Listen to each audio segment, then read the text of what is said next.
substantial discussion of any matters in violation of the open meeting law. We discussed next item 2017. Second, discussion.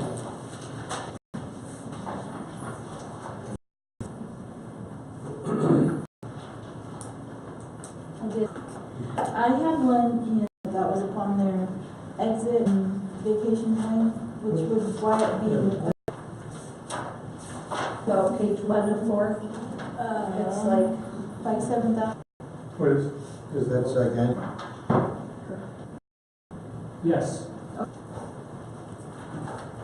Any call for the question? Okay, roll call. I see my daughter's on payroll. Lawyers. Mr. Sandoval? Yes. And Mr. Terry? Yes. Okay, I need a motion to approve the quarter. That was quite late, real good financial background. It's a great help. Spending more on Roll call. Ms. Hartman? Items under 11.3, approval from Scott Meter. I need Lieutenant Scott Meter. moved and seconded. Discussion. immediately. I think we are to be smart in terms of our position. Well, you vote on the motion, then you know. What I'm saying is, we just make the, Until the end of the year, which to extend that through May. We talked to both sudden and stuff. I think that they're happy with a month, honestly. to appoint someone to act as. Do that. Administrators can take care of their spending it to the Department of Ed and so on. I just don't want to right now, or ask for it right now. Let's just hypothetically. If he's got enough leave time. We're not going to do that. I'm going to do whatever's best for this district as long as I'm here. That was my thought, that if he's going to, wait till the third. He answered my question. Okay, That's good that it's on record. we've done the first phase of the principal evaluation. I have to ask him to complete the final step in April for us. We want to consider as a board. Okay? Roll call. Mr. Montero will say yes, reluctantly will say yes. Yes. Okay, we've also, is that that's the only basketball coach for this year? Yes, Mr. Michael Briggs, boy, I got that one. High school, he's also been assistant football coach, and it's step 1, assistant coach. Okay, moved and seconded. Discussion? I thought we just. I thought we hired both basketball coaches for the middle school. Applications, so we just hired boys. So, Mr. One is, go ahead. Congress has a BA in sports management, and she's summer basketball camps. Moved and seconded. Discussion? Yes. Mr. Rossetti? Yes. Mr. Sandoval? We have one more thing in the job description. You know what? We have an oversight. But here's what I'd like to do. Combines, and they money to hire. Here's what I'd like to do, because I want this person is ready. There's a committee that interviewed at the hearing. We're willing to approve her, subject to me giving you that paperwork. Everything's happened. It just was so much. Her name is Ashley Sharaf. I'm recommending her, but I'll give you the paperwork. In fact, Judge Gearbroth, no. The district will not be responsible for adoption. Possibility to add that to it's in. After, because we've been, I think we have more of a need with online learning, and that we're helping out that way. So So it would also see like an ISE, that it would also encompass the committee and get that more of a need. But this is another part. yeah, I know she is. Yeah, she is. So this position would be taking part of the duties that Marlon used to have then, or no? Farland is a court case. No, that's a judge. Okay. And that's a lawyer. Yes, but the lawyer. She was a lawyer in the Lions, back. She was what? She probably was attached to those students because she Yes. was at the Well, she Guardian would of represent Lions. the district in Oh. that's what she used to do before. But anyway, I'm saying, I think since everything's been done except for my sheet that comes to you, I would recommend that you approve this position, and I will get that sheet to you for your final approval on the 10th of January. So is it a full-time position with Yes. benefits? Yes, yes, all paid for by county funds. You feel comfortable in approving it tonight, have him get it on the 10th, or email it to us tomorrow, or whatever you want? Was it open to anybody else? Oh, yeah, oh, yes, advertised, everything was done properly. Okay, No problem. okay, need a motion?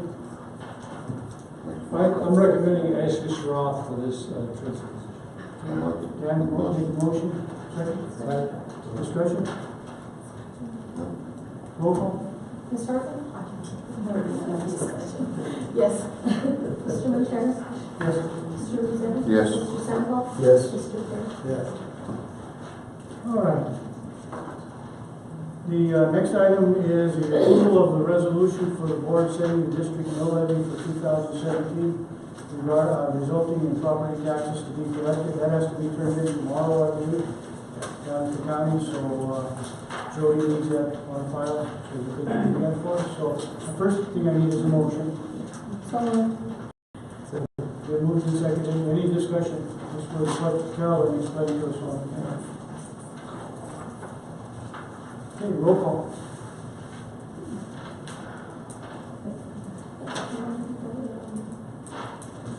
Okay, Ms. Harper? Yes. Mr. Montero? Yes. Mr. Lozano? Yes. Mr. Sandoval? Yes. Mr. Terry? Yes. Okay, Scott, I apologize to go back just real quick. Where will that new position be housed? It will be housed at the courthouse. Oh, Yep. thank you. we have on the agenda item 11.5, approval of the revised security services agreement with the city of Trinidad. Need a motion to approve, please? Just to point out a couple of things. One second. Let me get the, So moved. so move. Oh, sorry. Second, okay, now discussion. Just a couple of things, we'll fill in the dates up there, but just wanted to draw your attention to, I put in there E and F, under number 2, E and F, system and development and implementation of our emergency operations plan. That's a huge plan. Involves principals and superintendent and that's an important one. So I wanted that in here, and then they do that other one on behalf all the time for us. They deliver pre-expulsion and expulsion notices. Notice the compensation is $50,000 a year on number 7. And notice that number 11, outstanding debt to be forgiven. That was that debt forgiveness there, and that was an arrangement we made. So I think just wanted to point those things out to you. But I'm recommending you accept this. So on that item 11 there, didn't, repayment due for services rendered by the city during the 2016-17 school year, wasn't there 2 years that they're forgiving? Instead of just 1 year? Not that I'm aware of. I mean, I think Pat, Mr. Senow, if they did forgive, you could be right. Maybe the 15, 16, and 16, 17 year for that. According to the CFO's report dated October 25th, on the 17th year, it says, item number 3, Greg Centrum, head manager, and I met to discuss the 100,000 in past dues for the resource officer. So I'm assuming that's for 2 years. So I think this needs to reflect the years 2015-2016, and then you've already got 2016, 2017 in here, so that'll reflect that we actually had a savings of the 50,000. Otherwise, it's just a Oh, yeah, we wash, did. right? We did have a savings of 50. Right, but that's because we had 100,000 that they're forgiving, and then we were giving the 50,000 on the rice program, right? Yeah. So we would need it to reflect the 2015 year and 2016 to be added to this. So, right where it says city during the, you want 2015, 2016? During the 2015 the 2015-16 year and the 2016-17 year. That'll reflect those 2 years, For a total of $100,000 for a total of forgiveness? $100,000. They did forgive us a lot. Yeah, that should be. They actually forgave the 50,000, and we're using our building payment to pay the other 50,000, rather than last one. So they only forgave 50,000. Gotcha. Okay? It should probably read just like Yeah, you just so it reads right. so that the building is mentioned in there, there's no guesswork. Yeah, it says, It says rice building in there. Yeah, so it says that we're 50,000 of what we're paying, and with that, the other 50,000, we forgive. That's correct? So, here's what the way it'll read. If you go down there about 3 sentences, where it says number 1, school district number 1, for payment due for services during the 2015-16 and 2016-17 school year. Okay? All right, anything else that he needs to modify before we approve it? Okay, roll call. Ms. Harper? Did we amend the motion to With modifications, it should be. With modifications, yeah. Oh, I'm sorry, yeah, we need to amend the motion with modifications. move to approve pending the amendment, or as amended? Okay. Second, okay, now roll call. Ms. Harper? Yes. Mr. Montero? Yes. Mr. Rossetti? Yes. Mr. Sandoval? Yes. Mr. Terry? Yes. Okay, down under the expulsions, I see 3. Are there supposed to be 3? No, there's 2. There's 2. Which 2 do we need? Just the first 2. So item 11.6, I need a motion to approve the expulsion of 2017-2018-03. So moved. Second. Been moved and seconded. Discussion? Roll call? Ms. Harper? Yes. Mr. Montero? Yes. Mr. Rossetti? Yes. Mr. Montero, Sandoval? Yes. Mr. Terry? Yes. Item 11.7, I need approval, I need a motion for the approval of expulsion 2017-2018-04. So moved. Second. Been moved and seconded. Discussion? Roll call? Ms. Harper? Yes. Mr. Montero? Yes. Mr. Rossetti? Yes. Mr. Sandoval? Yes. Mr. Terry? Yes. All right, now we're down to 11.8, we only have 2 of them, so, item 11.9, approval of mandated reporters training date. That was something that you had asked about, I think, so. And I've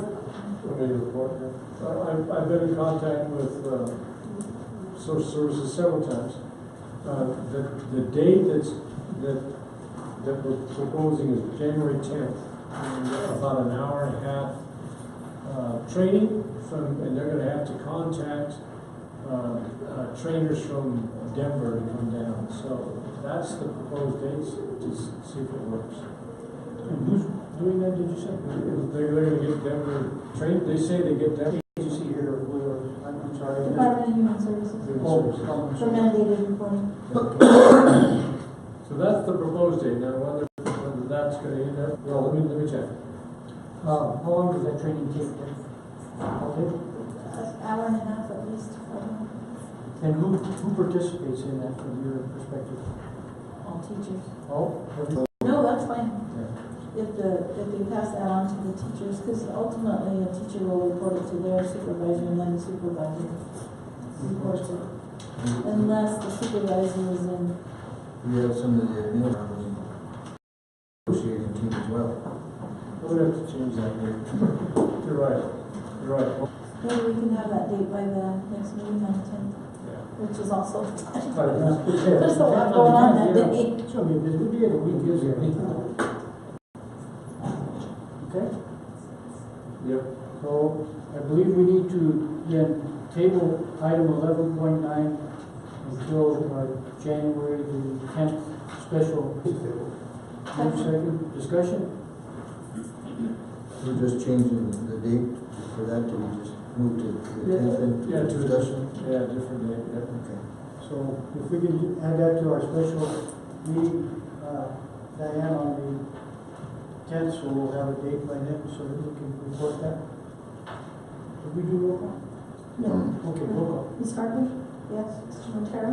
Yes. Mr. Rossetti? Yes. Mr. Sandoval? Yes. Mr. Terry? Yes. Okay. Item 1110 is the acceptance of the monies for the girls' basketball player development fund. For the girls' basketball program during the time when Mr. Gasco was coach, and those monies were in an account that he maintained. And the monies were then donated by Mr. Gasco to the district to be used for the specific, so this would be to take them out to camps to play in league, not league, but whatever they played in off campus and stuff. So he had that check delivered, and I told him I would just bring it to this meeting so we could present in a 74 account, which are student funds that are raised go into a 74 account labeled exactly for what the monies are to be used for. Yeah, that's a good deal. I thought we made that motion, Paul, when we asked to, when we found out that we were gonna get it, we just hadn't received. Yeah, we have that. Yeah. Do we have it? It automatically goes into the 74 account. Just long as the 74 count, I think we said that the 74. Information item that we received. Pass this on to Diane and ask her to have. What's the amount written on the check, 5,000 something? Yes, 5,000. Would you, whenever you establish that account, where would you let me know what the account number is? All right. Next item is the approved CPP contracts for 2 agencies, and then the contracts have to be modified to do that. And part of the discussion I had with Deb, because she obviously is involved with one of the agencies, put something in the contract that says, you know, pending changes, the total amount may vary depending on remembrance to do for next year. Just so everybody's clear, Mark Bosley, if there was a change in December, then they would make the. Somebody writes down, so it's got to remind us next year to do that.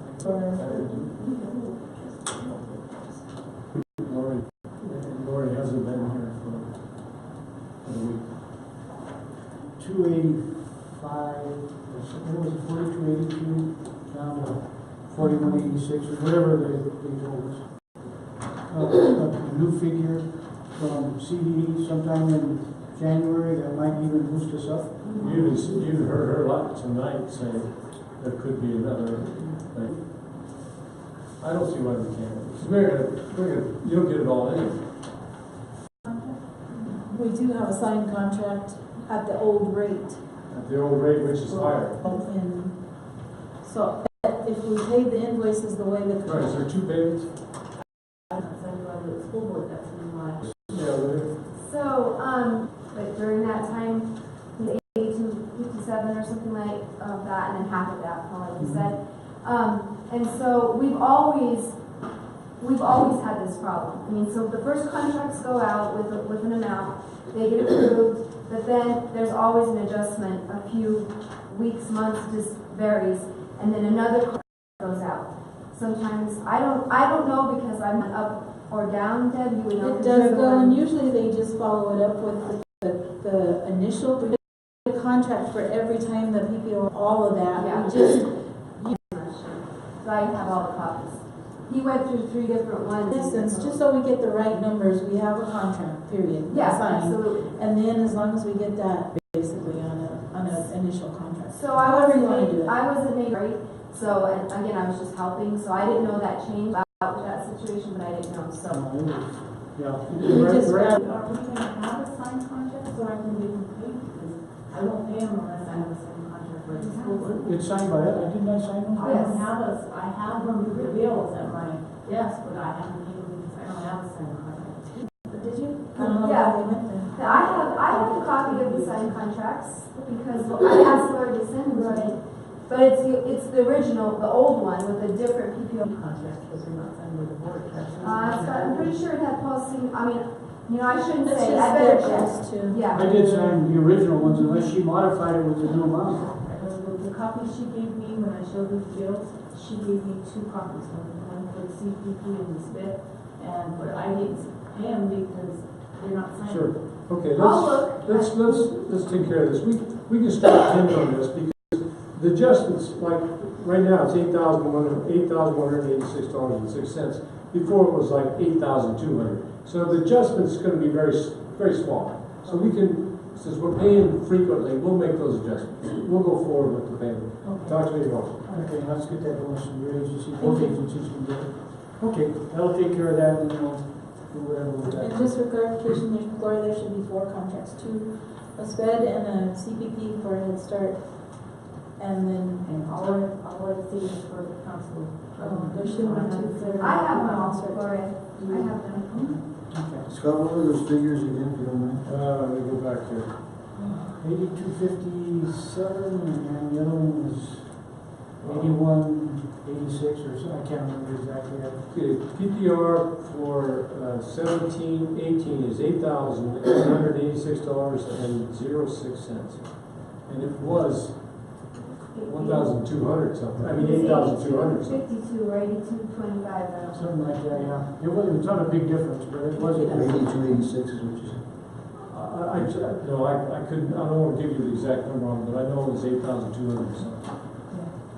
It's not a whole lot, but Yeah, we'll make it. make it right, get the money to them, and then we can always adjust if that's what we've done in the past. We probably ought to just put that in the original contract the next time. Payments to be adjusted upon finalization I of think it does say PPO. that, actually. Does I it? think it does say that. Okay, so that's taken care of, we'll get that in. Acceptance of the phone bid service. Tell us about that. Oh, are you here? Actually, I'm here. So I apologize if these weren't in board packets, but I was in Denver yesterday at Cisco's Tech Day, where they just announced some additional discounts. So he was burning midnight oil last night, putting it on there, so the very last page, the last time I was loaded total, you notice there's an additional 10% discount that's involved in this. So what this is, as I'm sure many of you have heard, District Peak phone system is barbecue, for lack of a better term. It got hit by lightnings about spring break of last year. Right now, it's random dialing at CART, middle school, high school, all times of the day, the SRO. People are getting to where they don't know if somebody's calling, they don't know if it's a situation. You've all experienced problems trying to call the district office, trying to get to either CFO, superintendent, stuff, and getting routed. This system replaces all of that. It puts us on one consolidated system, district-wide. And unfortunately, I stand before you about 10 years later than I was about 10 years ago with the same proposal. District Peak's phone system had gotten barbecued. Back then, it was only $12,000 to bring them onto a consolidated system. Now you can see the price tag that it's going to take to put us all together in one. One of the nice things that Cisco will do for us, because we are a school and they do understand our financial situation, most of the very, very bottom line is a 5-year, basically lease to buy option. 0% financing onto it. That gives us 5 years worth of warranty, maintenance, or third quarter. So they're always looking to make quarter numbers look good. Is additional servers, because currently the servers we have, we're not able to take advantage of any of the services we're paying for with Microsoft. We're not able to take advantage. We get to a new system, we can eliminate those problems. We can make it easier for everyone to access. We can make it easier for our employees to be able to access email from anywhere. Mobile device right now, that's end of life, end of service. And we're not able to protect ourselves from all the cyber threats that are on a day-to-day increasing almost exponentially. So in that total price, gives us secure our existing servers, allowing us to start backing up our data, allowing us to put some redundancy into it. So if something happens right now, if something happens, what we have, spread ourselves out, give ourselves some protection from any threats that might happen, power, data, whatever. And we can also take advantage of being compliant around it. And then with the phone system, again, it puts a phone, replaces every handset with the most current and modern handsets that are out there. A truancy advocate who just joined the district today, she's going to be housed down at the Department of Social Services. They advise her to get a phone. We have no way out from that. It will come up as a work number. She doesn't have to give out her cell phone. We can know the phone. On top of that, it integrates with our existing and antiquated paging systems, so that every telephone becomes a paging system. If the principal needs to get a hold of a student to pull a student out of a class or something like that, they don't have to step outside their office, grab the PA system right from the convenience of their office, from the convenience of their mobile device. And when I say mobile device, I'm talking a tablet, a laptop, a computer, all those become a phone. For example, if you have a tablet, a smartphone, or a laptop, you then have a video phone at your capabilities. It also offers us what's called instant messaging and presence. So right now we have a lot of difficulty where people will call. I can't get hold of them at the district office. Right now, any phone system that runs on a VoIP system, 4 phone calls have to be in place on one line before it's able to get out. So if I need to know that Mr. Mater's sitting at his desk or he's not at his desk, I can pull up the IM side of it. Oh, he's in a meeting. He's on the phone. I know instantly. That eliminates that need of when you talk to this person, I can get a hold of them where they're at. So it gives us some greater flexibility and some future proofing into it. The system you set in front of you with the price tag that goes with it is a guaranteed 5 years before you have to even think about anything with it. Technically, we could probably squeeze 7, maybe even 10 out of that.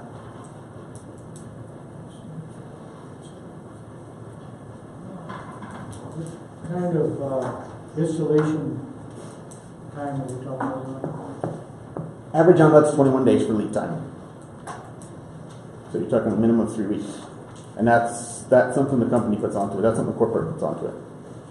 And that includes professional services, because to be honest with you, building one of these from ground zero, I've never done. I've managed them. I did that for 5 years at TSGC before I came back here. Managing is not a problem. Building from scratch is a whole other world. And I'd rather have somebody do it right 35,744 a year, for 5 years.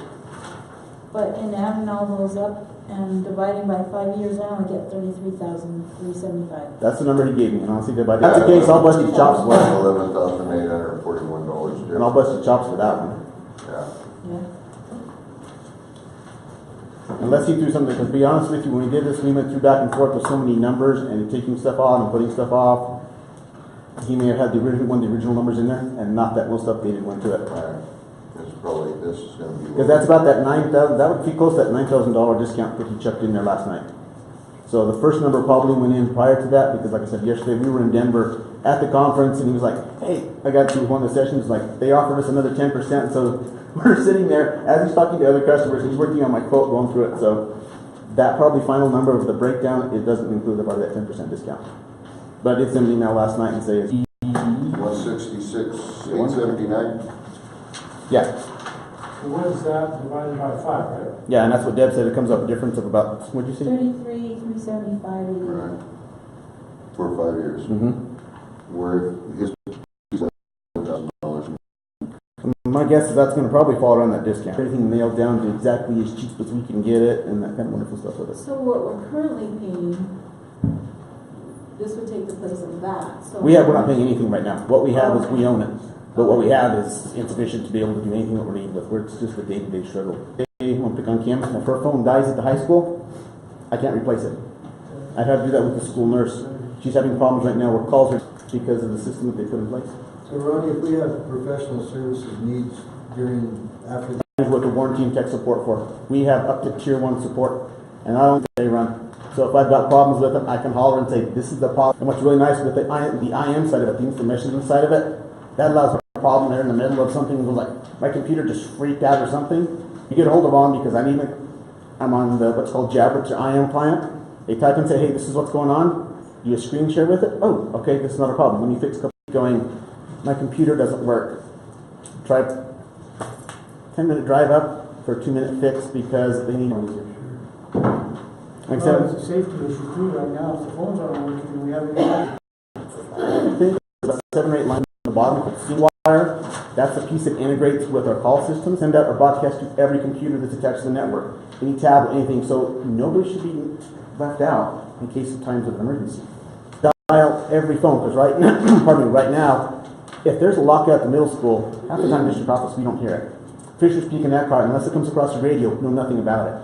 So if there's a lockdown, they can do a 4-digit call. Every phone gets it. It doesn't matter if they're sitting on the phone. If Shoney's in the middle of a phone conversation, or Trudy's in the middle of talking to a parent, that's going to come across in her earpiece saying middle school is on lockdown. So they know there is that instant communication with it.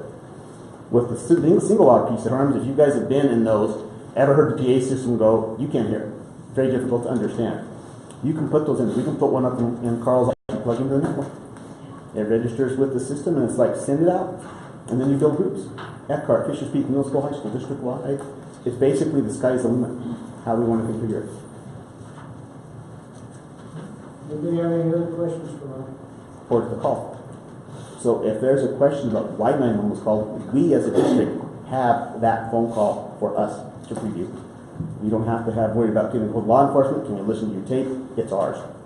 Ronnie, I got a question. What about E-rate? Is there any chance of E-rate? E-rate got rid of voice. This was the last year. Starting next year for our budget, we start with the budget for 18-19. our voice full cost. We no longer get the, we started out at 80% discount back in 2008. We're down to 10% for this year. After this year, E-rate got rid of all voice related stuff. It's only data and wire behind the walls. They can consider this data because we're going, is it In either? fact, I was talking to our E-rate consultant, and there's a school cut down. Now they're starting to scramble. They're going to afford to spend $7,000 a month for phone service. And why E-rate pulled that, to me, makes no sense. They pulled voice out of the system. I noticed that we do pay a monthly rate to. One of my goals is to get us separated from CenturyLink as far as we can. The one place we cannot separate from CenturyLink is fire panels and elevators because of life safety. We are required by federal law that all those devices have what's called a POTS line or an analog line attached to them. So in case of any type of failure, there is a way for that device to communicate with its head end. Other than that, fax machines and all that, we can take all those off and save that. The Apple approach to it. Those of you who've been on here when we purchased stuff from Apple, the iPads and stuff, because of them wanting to deal directly with educational entities, they say, you eliminate vendors. You deal directly with us. Cisco has taken the approach, along with Lenovo and a few other companies, that we don't want to deal with you directly. You pick the vendor that you want to deal with. They'll come to us, we'll cut them the check, and you cut them the check, and it goes that way with it. But it doesn't matter which vendor you choose, you're going to get that same set of pricing. So we pick a vendor that's always been good to me, and unfortunately, the guy, the sales rep that I've had, I've known him for, to try to figure it out, I think about on everything, which is nice. And what's nice is these guys they're a Colorado company too. They're down here somewhere else. We're actually kind of supporting our own local as much as we can. So about what will we save? Probably about $200 because we'll take a lot away all those pop lines. You come up with there, sorry, what is? 130 or 166, 379. Okay, but My memory's good. 33, 375, 88. CenturyLink, basically the money for a fax line every month, 2 fax lines per building, what some of them have, we knocked it off. About the one we consolidated. Don't talk your head boy what Fisher's Peak is every. So it wouldn't really be a budget issue? no, I don't believe we're covered. Right. So it's not a savings, basically. No, the savings would cut us down about 31,000. But you're getting a lot more service. We're eliminating a lot of problems. Eliminating a lot of problems. This is a real safety issue. We have to do something. It's just unbelievable how damaged it is. And they come down, take a look at it, and guarantee us that if we make this purchase, it's going to integrate with all of them. So, because that's one of the things I told them. It's like, this is a good chunk of change, but I want to make sure we can integrate with those existing paging systems. So if they die, we're not. Right, Ronnie, we'd have backup, which we don't have. We'd have backup. Correct. Which I've been asking about for 2 years. Yeah, we'd be able to go completely offsite backup with mailbox. So if we have an issue with an employee who say has been inappropriately using their email for stuff, delete all contents of the mail that they ever sent. We pay $12,000 to Microsoft for services that we basically can't take advantage of. Not with this one. Okay.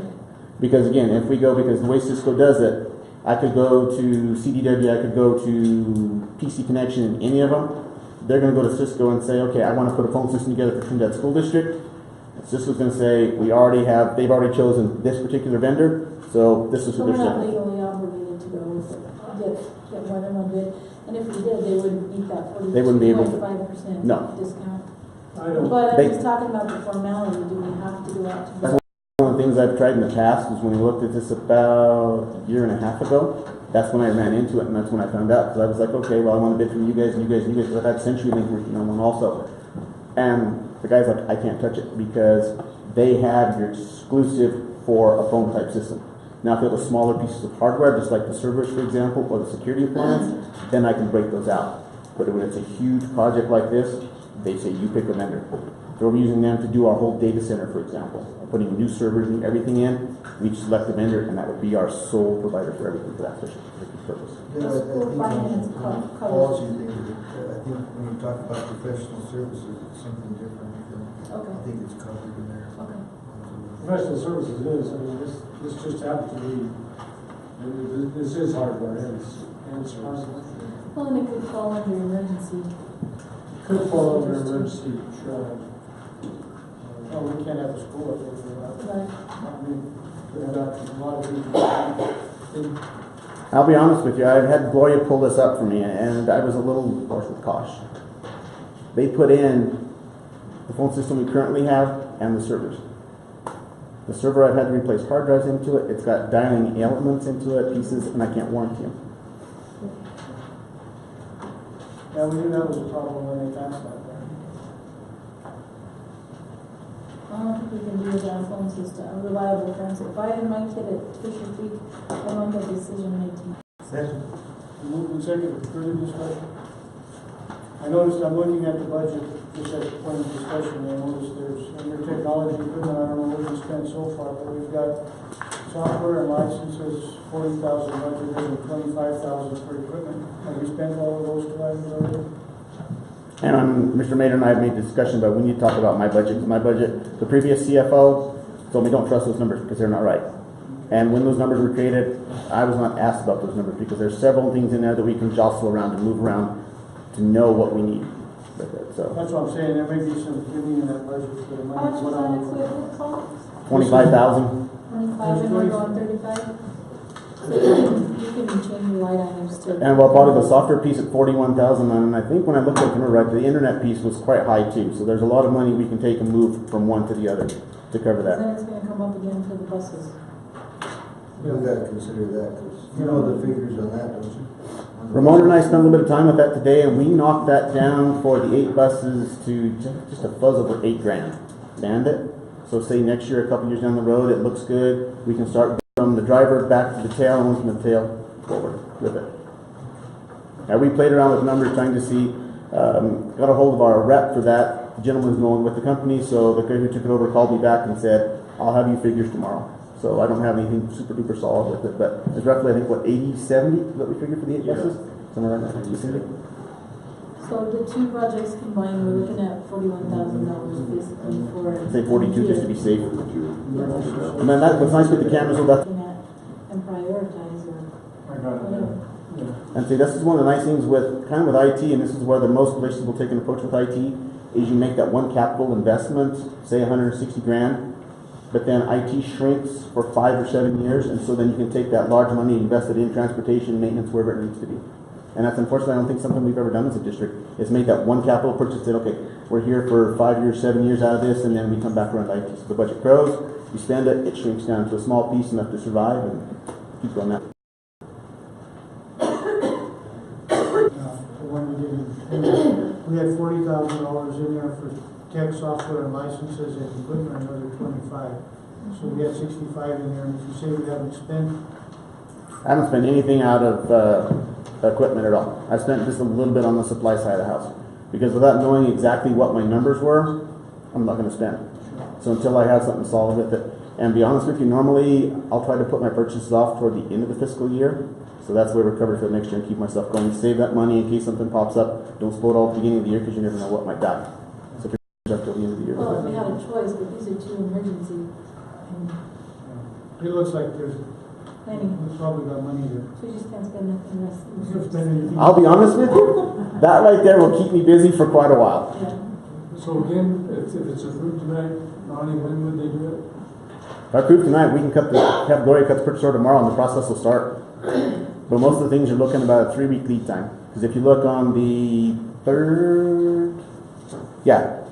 fourth column in that, it says day lead time, which is the approximate amount of time we need to get the equipment and everything in. It's about 21 days is the average for it. They may be able to, because I know when you talked to him, he said he'd see what he could do. And if I told him we got it, he was going to see what because I talked to the actual guy who owns the company yesterday. And he's like, if you can make me that purchase, he says, and give it to me, he says, I will move heaven and earth as much as I can to get it in place for you. Because Christmas break would be an ideal time. Because Fisher Peak is a school that's offline now, with the current system, could they start installing there first or not? It won't matter. Because what they'll do is that whole system will be built and it'll be stuck in the cold room. That's where the big build comes into place. And then it's just a matter of simply taking handsets around and replacing. Okay. If we, say we would approve the bus situation tonight as well, would you, what's the installation time on that and the cost? I heard you say 8,000. We could move immediately with that too?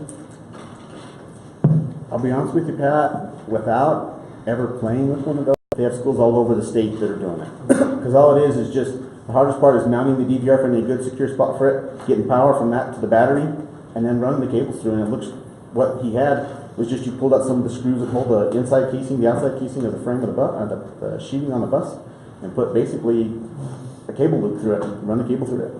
So it seems very simple. Simple, mhm.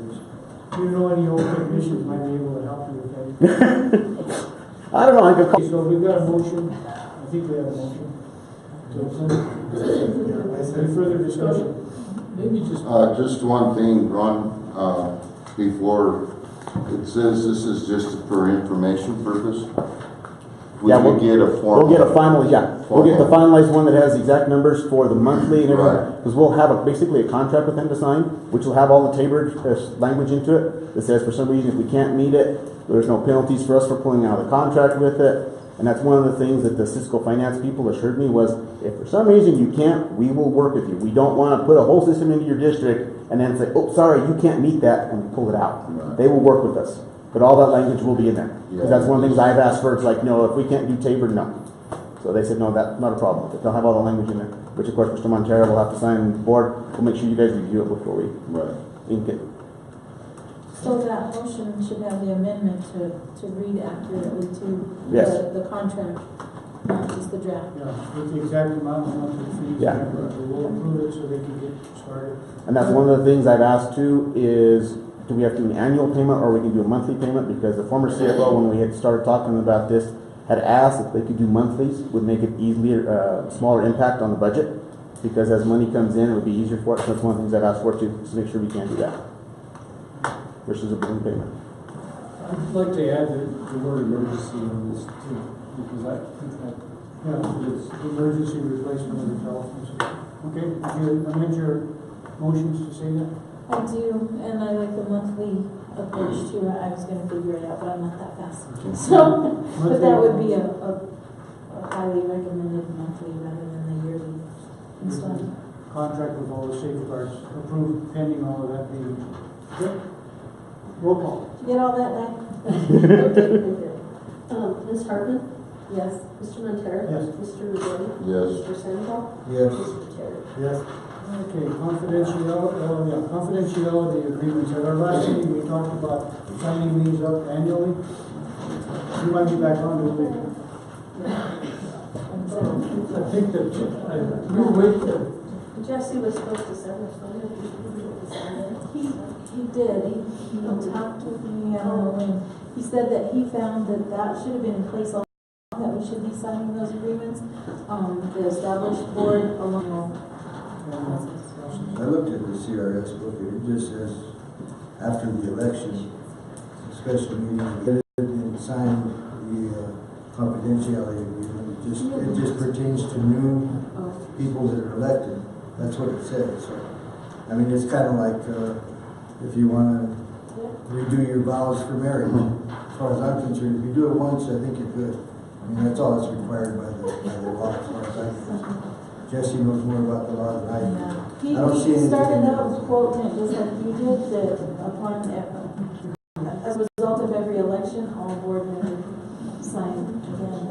So, You can always be strictly. Well, the CRS is law, you're gonna go by what law is, not by what the board says. Law trumps whatever the board says. we'll have to get clarification. Okay, well, I need a motion then to table that until our. Don't take the tenth.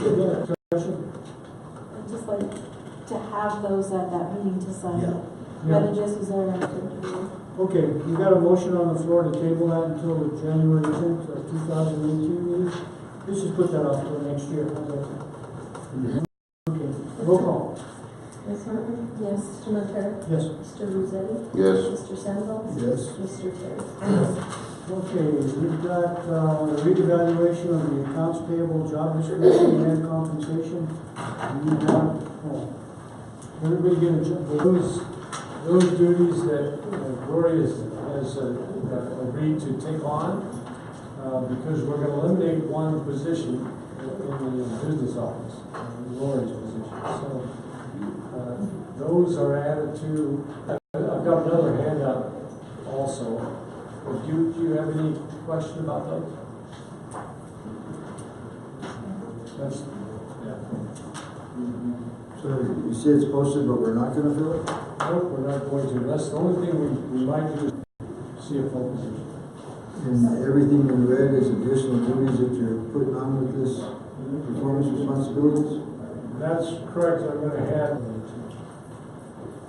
Lori is, very hard worker, and, she can do it, but it's gonna put extra burden on her, and she's willing to take it on for her. Are you saying she's considering staying on then, or? No, we're talking about Lori. Lori, I thought you said Lori, I'm sorry. No, The only thing that I would ask is, was this correction made to the job description and not to the person holding the current position? Does that make sense? kind of. Kind of? Yeah, I mean, we know that, a little bit of both, probably, because we know Gloria, in fact, and, work ethic, she can do it. Yeah. I think your question is, could somebody? Applicant for long term rather than just a short term fix. You know, I'd say Gloria has said she's here for a few more years. Well, we appreciate you. I just always looked at, we made this and this and this and this, and then we would never be able to find somebody to assume all those responsibilities. Duties, that's also reflected on the check as well. I hate to see people take on more responsibilities when they're in that position currently, or a new person, and then you add all these positions or requirements to the position, and then they're not compensated anymore. That's why I'm handing out this thing.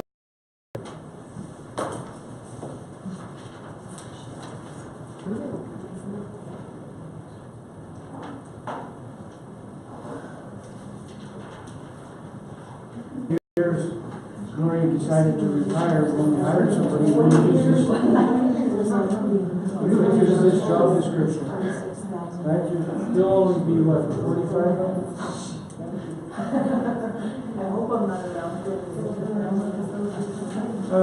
In this memo, you see, I'm recommending two things. I'm recommending that the name be changed. Gloria said that accounts payable clerk would be a lot better name, just because when she says accounting assistant, then they always want to go to the boss, basically. But if her name changes accounts payable clerk, then they'll usually allow her to answer all the questions. It's going to save a whole position.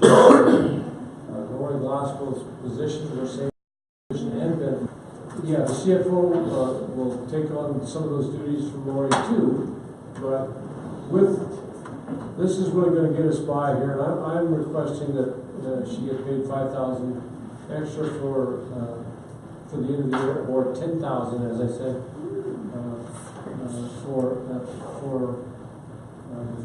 basically for the following years. It's a $10,000 raise for. I know we're looking pretty hopefully on getting rid of that one position. Last time I talked to Lori, she was putting in 50 hours a week, and the former CFO was putting in half. Well, they gave Lori was doing payroll, half of payroll, and the other half. Well, they gave all the payroll to Laura now, and they put her into a full-time position. She's been moved. Who's payroll now? Dora, It's not under this at all? No. This is strictly This is house just payroll, okay. her position. But I don't see the 10,000 thing that we're talking I about. don't know. that reflects. Well, it's $5,000, it says till the end of the year, January through June. That's And then this 46,000 reflects the 10,000. Right now she's taking 36.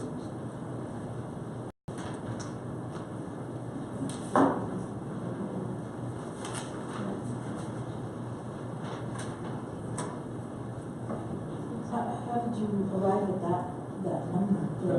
That- How do we know that we're being fair, and how do we know that we're being accurate? Well, part of it I asked her. And I said, you know, Just write in what you want. Pick a number. I asked her what's going to be fair, and we also, I asked her, and I knew what we did to several other individuals here, But you took away part of payroll also, right? What's that? From this job description, you took part of the responsibilities away of payroll, right? Sharing with Dora, is that what you're saying? Mm-hmm. Some of those,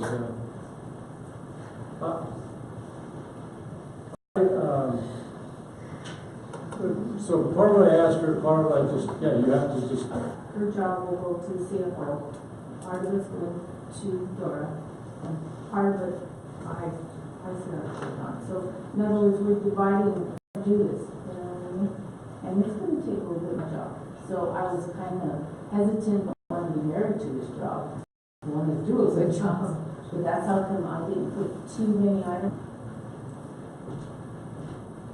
I think we should just do what it looks like. We can't just propose it and expect it to work. Come to the board and ask for a raise because of all the hours I was putting in because of everything that was going on.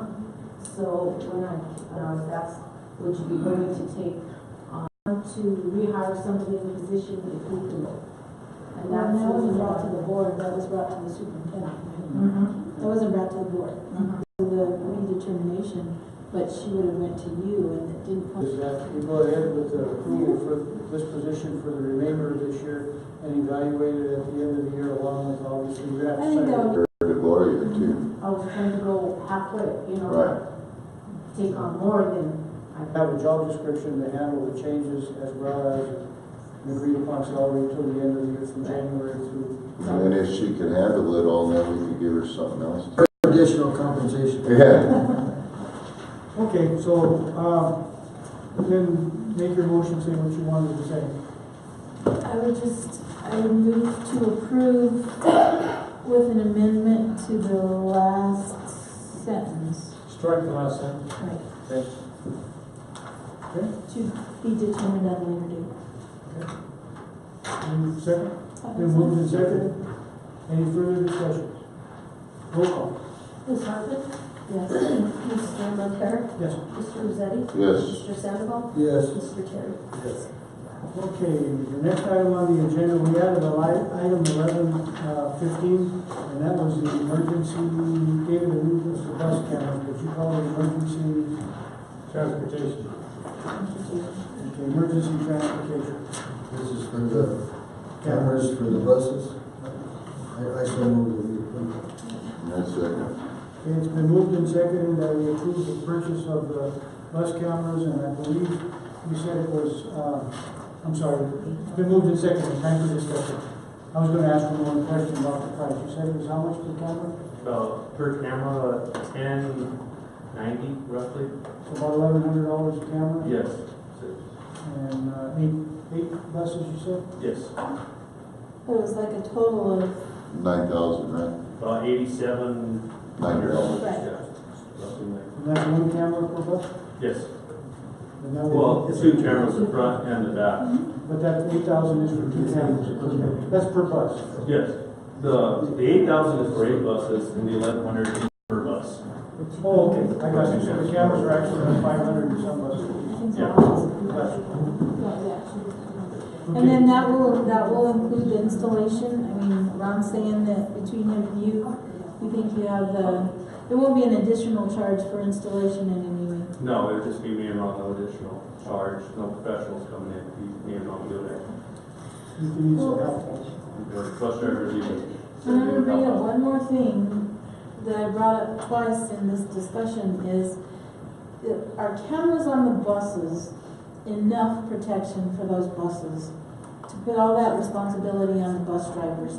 The cameras are good to see what happened and to have documentation what happened, but do we need another person on those buses to curb that action while it's happening for the safety of kids? If I could answer that question to the best of my ability. I wrote doing driver evaluations, and it only goes so far. Students that sit around you, they realize there's an adult there, and they try and do their best. Students further away, at the beginning, they're good, and then after a little 5 minutes, 10 minutes, they realize they can start getting away with stuff. So then you have that bus possibly pulling over multiple times, going up and down the aisle. With the cameras, in my opinion, you start showing the students, this is you and this is how you're behaving on the bus. Or parents, this is how your children are behaving on the bus. So it's going to start curbing their behavior, and we're going to have documentation of their behavior. So, in my opinion, putting a person on the bus only will go so far. You're right, putting cameras on the bus are only going to go so far. But at least we have that documentation. And yet, to put a person on that bus, you're still in that position of he said, she said, or something like No, but that. I'm talking both. If we had both. And you're talking about a considerable expense. Mhm. Well, it's And then pretty the- expensive if the kid gets clocked in the face and then you just have documentation of who did it. I mean, Yeah. to be proactive instead of reactive. And then right now, just on a bus driver level, it's hard finding bus drivers. So if you're going to bring in somebody else just to monitor the bus for 2-3 hours, that's going to be even, and I'm just saying a 5-10 hour run, that's going to be even more difficult. You're barely filling positions for a bus driver, and to bring on an aide, that's going to be tougher to fill, in my opinion. I understand Debbie's concerns, and I think she's kind of right, but I I'm think we just need to try it asking. with the cameras and see what kind of action or reaction that we get to their performance on the bus. And then if it's necessary and the budget kind of allows to put some other person on there, if it's able to then. And that's on those buses. And it wouldn't be hiring new people. It would be like playground duty basically with somebody that already exists that has another hour a day duty, basically. I know that's not going to be populated. Yeah. Will you have a monitor? Anybody else on the bus? No monitor, No monitor, nothing like that. Can one be adapted before it escalates? This camera system, if there's something going on to it, and I'd have to get more with the technicality with Ron or district, and almost anybody that would have the code to get onto the bus camera's Wi-Fi wirelessly, you could actually see live time of what's going on. If a driver say, you know, he's having trouble on the bus, you could call up and say, hey, I have this trouble on the bus. I could get online and see what's going on. Okay, roll call. Ms. Hartman? Yes. Okay, the next item was 11:16. Interim superintendent discussion. Superintendent's position. Okay, 11:16 is for superintendent discussion. Did we put that on? Did we have that? We have item 11:16 to the agenda, to have a discussion about what we're going to do with the superintendent's position from February 1, what we're going to have in place by then. Basically, I need a motion to amend the agenda to that. I'll make the motion. Second. Moved and seconded, any discussion? I think we need to consider our options if we need to. Look to see if we can appoint someone in the interim. It's not that easy to just pick up somebody as a superintendent. I also think that we look at a superintendent search. That's why I kind of wanted it on the agenda, that we would start that. Now, if we go with CASB, I think it's going to cost us a little bit of money to have them do the search, but you can get a nice pool of applicants for consideration. That if we waited till like March, then it's kind of too late.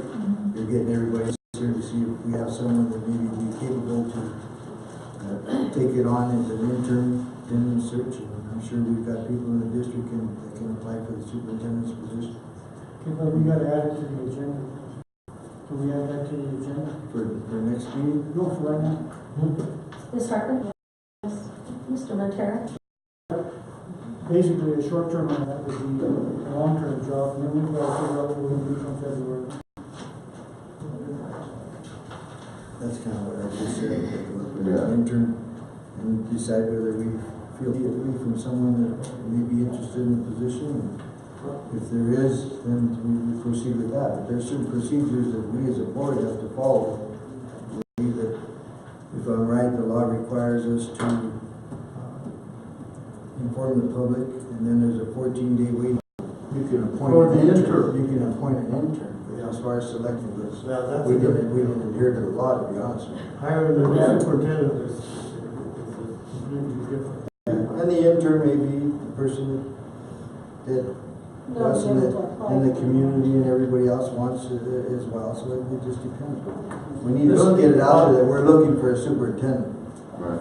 The long-term one is inevitable, we need that posted as soon as possible. I agree. That needs to go out to whatever we decide. We want to use CASB, it costs money, but I think when we had cabinets we're attached not to 10 that. grand for, Yeah, I think he had different, there are different tiers, and I think there's like a 6 grand or a 10 grand, depends on what they want you to do. And you want them to do something. But yeah, we can have Casby, we could conference call Casby. okay.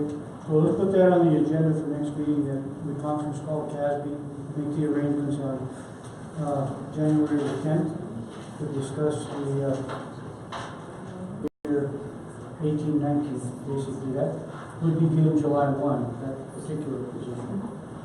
And as was mentioned, of course, we also need to have somebody here between February 1 and June 30 in here to take care of it. There may be some, you know, and then probably mention your name when we talk about it, and I just let it go at that, but that's not my place to say And anything. anybody's eligible, but Post it, it's and then short whoever wants term. to apply can apply. Position? Yes. As soon as possible. Okay. We can get that out tomorrow. And Yes. do we have the appropriate job description and the initial? Okay. Yeah, we did, yes, we did. You can post it. I mean, it's like any other job description, and then you tell them to contact the office for whatever. So, because this is obviously an action item, we've got two things that we need to pass. Basically, the first one is long-term. Need a motion to contact CASB for our 10th meeting on. Yes. Yes. Mr. Sandoval? Yes. Mr. Terry? Second thing we need is a motion to post the interim position. Roll Yeah, call? because anybody could apply for that, and if we don't find in-house and out-of-house, then. Anybody could apply, yeah. Mhm. Because actually, when we always think, well, they gotta have this degree and do this and do that, that's really not the case. The big thing you have to do is be able to evaluate principals, and that can be done in short-term training. You could hire a superintendent that was the president of Boeing Aircraft and have no background whatsoever in education. If you wanted to hire somebody to come in and do that, you could actually do it. Never, For long-term, even? No, sir. This is short. Let's not do that. well, no, I mean, you want somebody with an education background, don't get me wrong, but what I'm saying is, by way of what the school district wants to do, if you wanted to take that direction, and some very large school districts have actually done that. They said they wanted somebody from Martin Marietta or Boeing or whomever to come in and run it like a business, and they hired like that. That's what they did. If they apply, we'll take that into consideration. Yeah. You don't have to have a license. Motion, or you can get a Yeah, motion. we have a motion. Yes, do the interim? got it. So Okay. moved. Roll call. Ms. Harper? Yes. Mr. Montero? Yes. Mr. Rossetti? Yes. Mr. Sandoval? Yes. Mr. Terry? Yes. Now we're down to non-action items, and if the board would agree, can I move the engineer from 360 to 12.1? He's been waiting a long time. Is it okay with everybody if we move it? Okay, this is Weston Gallagher, and, am I pronouncing that right? Weston? Yes, sir. And Weston is from 360 Energy Engineers. You hired this company back this summer to come in and evaluate all of our facilities in preparation for a best grant. And that best grant is due in February, and this is almost a must that we have to be considered for a best grant. Thank you, appreciate it.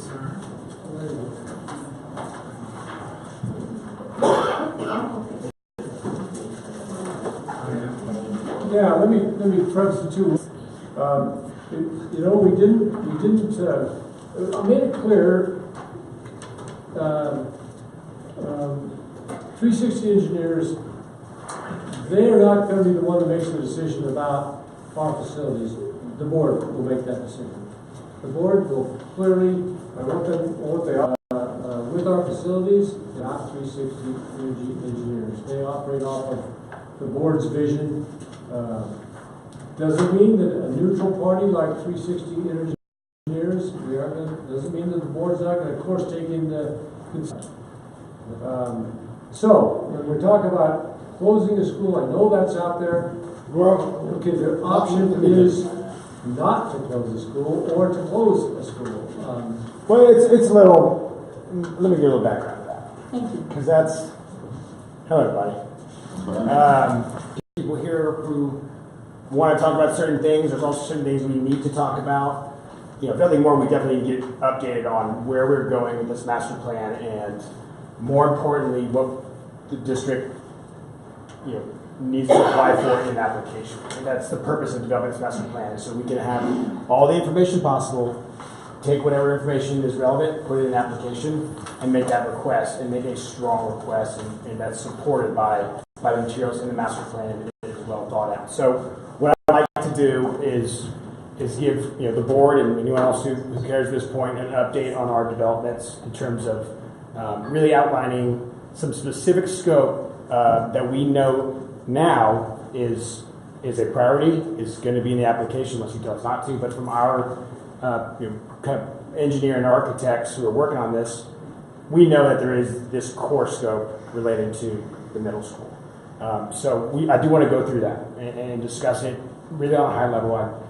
I think you guys want a high level as well. Just to the kind of the first peek, into the financials, what we're kind of looking at, and why that matters to you is whatever you ask for best needs to be a plan to come up with a significant match.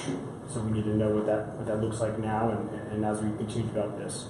And then the last thing we want to discuss, which I think everyone's here for, is the spatialization study that we did and kind of where that has led us and how these things kind of tie together. I'll get going and ask questions if you like. If you want me to run through it, great, but I think everyone's been here. I think we can stay it out a little longer. So we'll start on this page. This is just a handout. Everything I'm saying is in here. I'm missing the pictures. Essentially, we want to talk about the middle school first. The overview is that it's the oldest school in the district at this point. There's been multiple additions. 1911 was the original, 1922, 1964 was Park Street, which kind of going forward, we're going to kind of consider this a middle school, and we'll get into why. But Park Street was an addition. It was attached, or excuse me, a building was attached in 93, as well as an additional 30,000 square feet added. So when we talk about the middle school, we're talking about this whole facility. It's over 100,000 square feet. It's got a lot of different systems.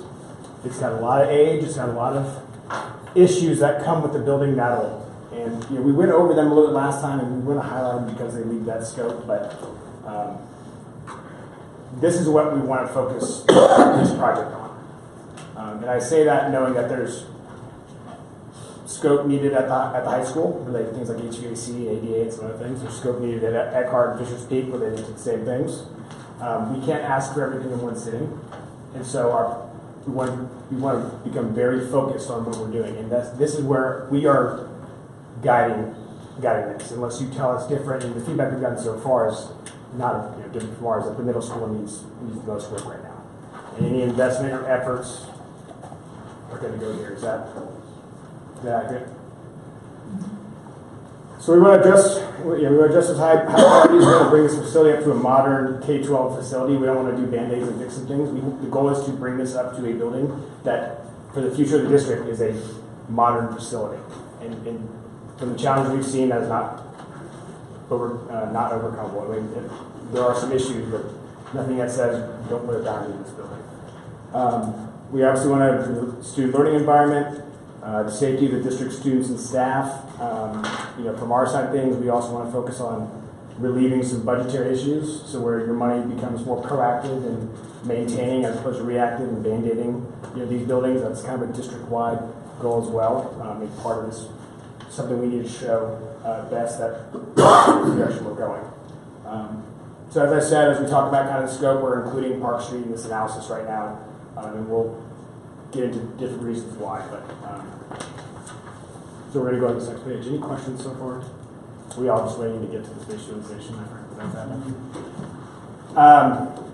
I'd like to run through the challenges. So as we talk about the middle school, antiquated and ineffective HVAC, There is no cooling, as everyone can feel right now, in this building, in any part of it.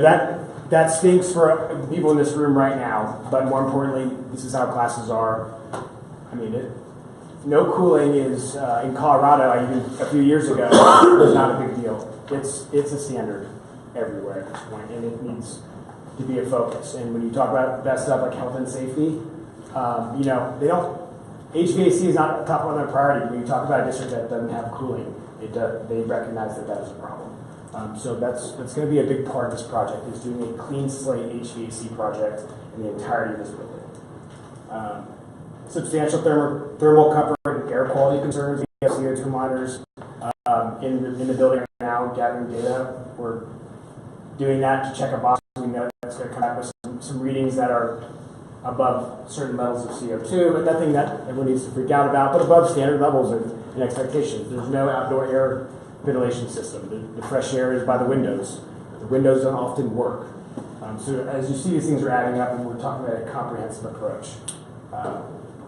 Those things that people are seeing day to day, like windows, HVAC, cooling, there's other issues that people don't see that we are taking a look at, and we have to take an even closer look at.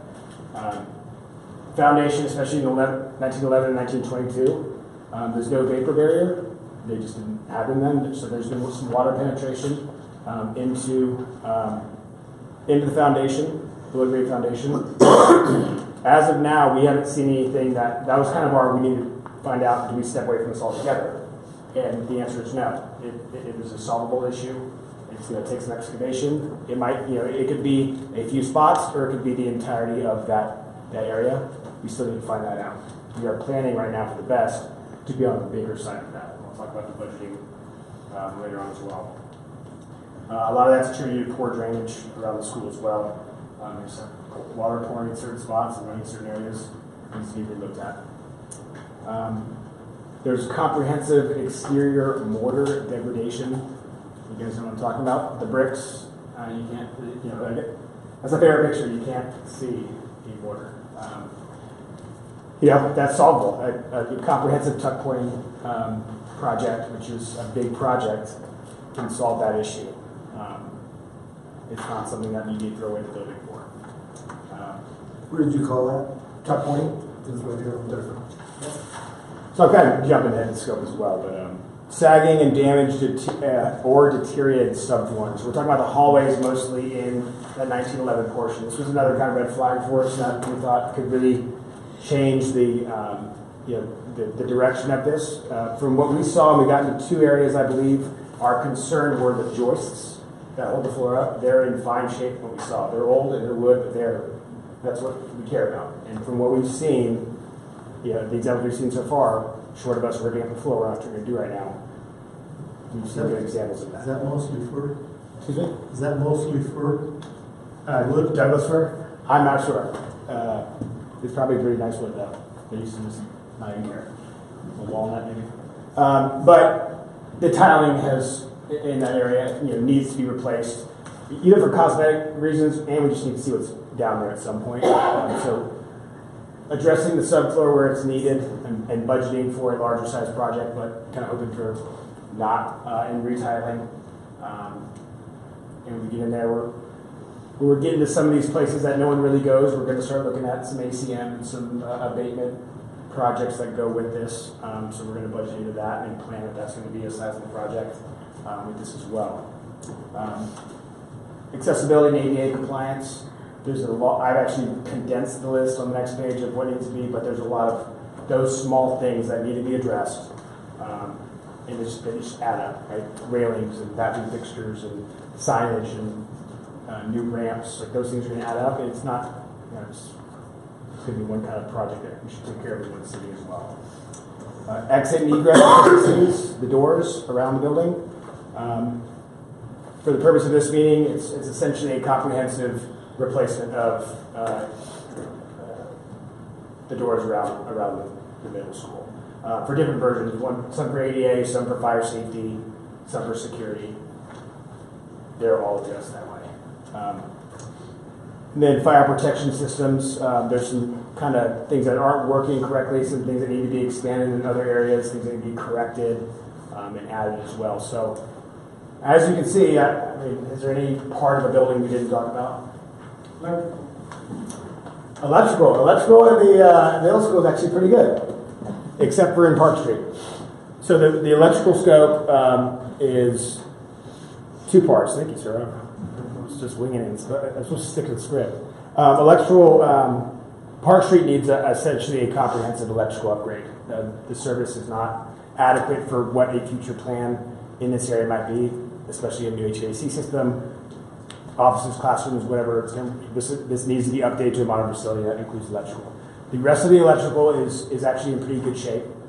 We do want to add outlets while we're having the opportunity throughout the school where it's needed, so add receptacles.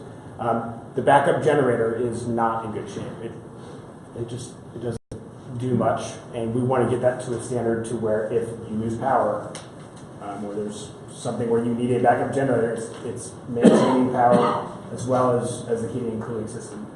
If you want it to be that big, that's kind of a modern standard for backup emergency power. So that's part of the electrical as well. So I have other things in here as we go through the scope, and we've touched most of it. But if you see anything in bold, that's what we prioritized as high priority scope. Things like HVAC, and that's a new system here, as well as adding cooling and new units to the auditorium, the gym, and the cafeteria. A new automation system. I mean, state-of-the-art stuff. Has the school been checked out for friable asbestos? We have your reports in terms of related to this. Yeah. We haven't gotten to that point where we need to start. We need to identify. We have basically for the purpose of this, we want to identify anything glaring, and we know where stuff is, and we want to note it in this report and budget for that abatement. We don't need to go much further in this. But we're going to get into some areas that people aren't going often, and we need to expect that there's something maybe that's not reported. So anything in bold, we've kind of put as priority scope from the engineering side. This needs to get done, in our opinion. And whether we can or not is not what we're saying. This is high priority stuff. If there's a star next to it, an asterisk, that is what best might and probably will consider health and safety, which is their biggest priority. And technology is also pretty big on their list right now as well. We've talked with Cheryl at CDE. She knows kind of the direction of this, that this middle school needs work outside of health and safety and technology. I think a lot of things that we are addressing fall into those anyway. It's not going to be difficult or we won't have to fib or come up with a good narrative to show that HVAC project is a health and safety project at this point. So tuck pointing as well. There's some other things that are big that would be very beneficial. A new window replacement in the entirety of the middle school. I know everyone in their mind right now is counting the windows in their head. They've run out of. I mean, it's a big project. They're inoperable. They're a problem. They would very much support an HVAC project. Big ticket item, and it might be one of the first cuts, depending on where we go with this. But maybe you can get through the next few years with it. Does it affect the HVAC? It does. It affects sizing. It affects how a great system will operate. So, if we're coming from our side, we think it's very important when we're trying to play both sides. An LED lighting project, very much is a no-brainer in terms of a payback and modern lighting in the building, the technology. But again, if we're looking for places to rein this in at some point, it is. You should do it from 360 Energy Engineers, and we're doing a project where we're looking at best, and if we have to bring this thing down, that might be an opportunity as well. But I don't encourage it. Remediation of the below-grade walls, interior. So we went over all of this. I think everyone kind of gets the point, and you can obviously look through this as well. And this will be followed in the next couple of weeks. After we have a meeting with Cheryl with the actual write-up of all of this, the report that we are going to submit to you first, and then eventually to that. So I'm going to just summarize tonight. Is there any questions about the scope and what we're looking at, and what, or more importantly, the bigger picture, the central focus of this application and the effort? That's probably our, A lot of it we identified when we were going for the mill levy override, so it's not That good is. information. I guess. But what I want to get, I mean, I guess the news would be, this is what now we're asking for, I suppose, to ask. And I want to make sure that when we get to the point of turning something in, it does need to be very well honed and detailed. I mean, down to the, do we want to do the ADA parking spot? I mean, it's going to get that specific, I think, at some point, and we'll bring those recommendations to you. I did finally get from Mr. Martin, who gave a great sales speech tonight, by the way. It's impressive. A list of technology needs. Is a very high priority for BEST, and it's another situation where there's a lot of needs here in terms of modern educational and infrastructure technology, from data centers, new switches, wireless. So we're going to be able to put some significant scope to that, some numbers to that, and really kind of think about it in terms of it needs to go in there most likely, or at least a portion of it needs to help drive some of these things. So if we need to ask for $1 to $2 million in technology, that might be $1 or $2 million less we can ask somewhere else. Depending on where we go. So I guess let's take a peek on page 5 of what we're looking at in terms of estimates. And what these are right now are the purest form. They're estimates. There's a range. It goes from comprehensive to portional, to different scopes, to good bid days or bad bid days, whatever it is. It's a number for us to take a look at right now, and really for your planning purposes to say, do we want to keep going down this path? You know, if we're looking at a $10 to $15 million project, our match is X. Do we want to go down that path? And that is essentially the purpose of these estimates. I can get into specifics about HVAC is a big part of that, the electrical needs, envelope, how we came up with these estimates, but I think we can say that for another day, and just kind of want to give you guys a heads up of where this is going. And also that when we do the detailed project budget and the application to BEST, we are going to use the high side of these numbers. We're talking about 2020 construction. That alone puts 10 to 15% contingency and fluff on the budget for today.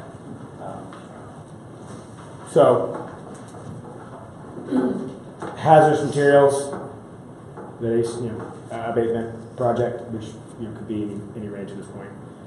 Security and access control, which includes a new main entrance vestibule.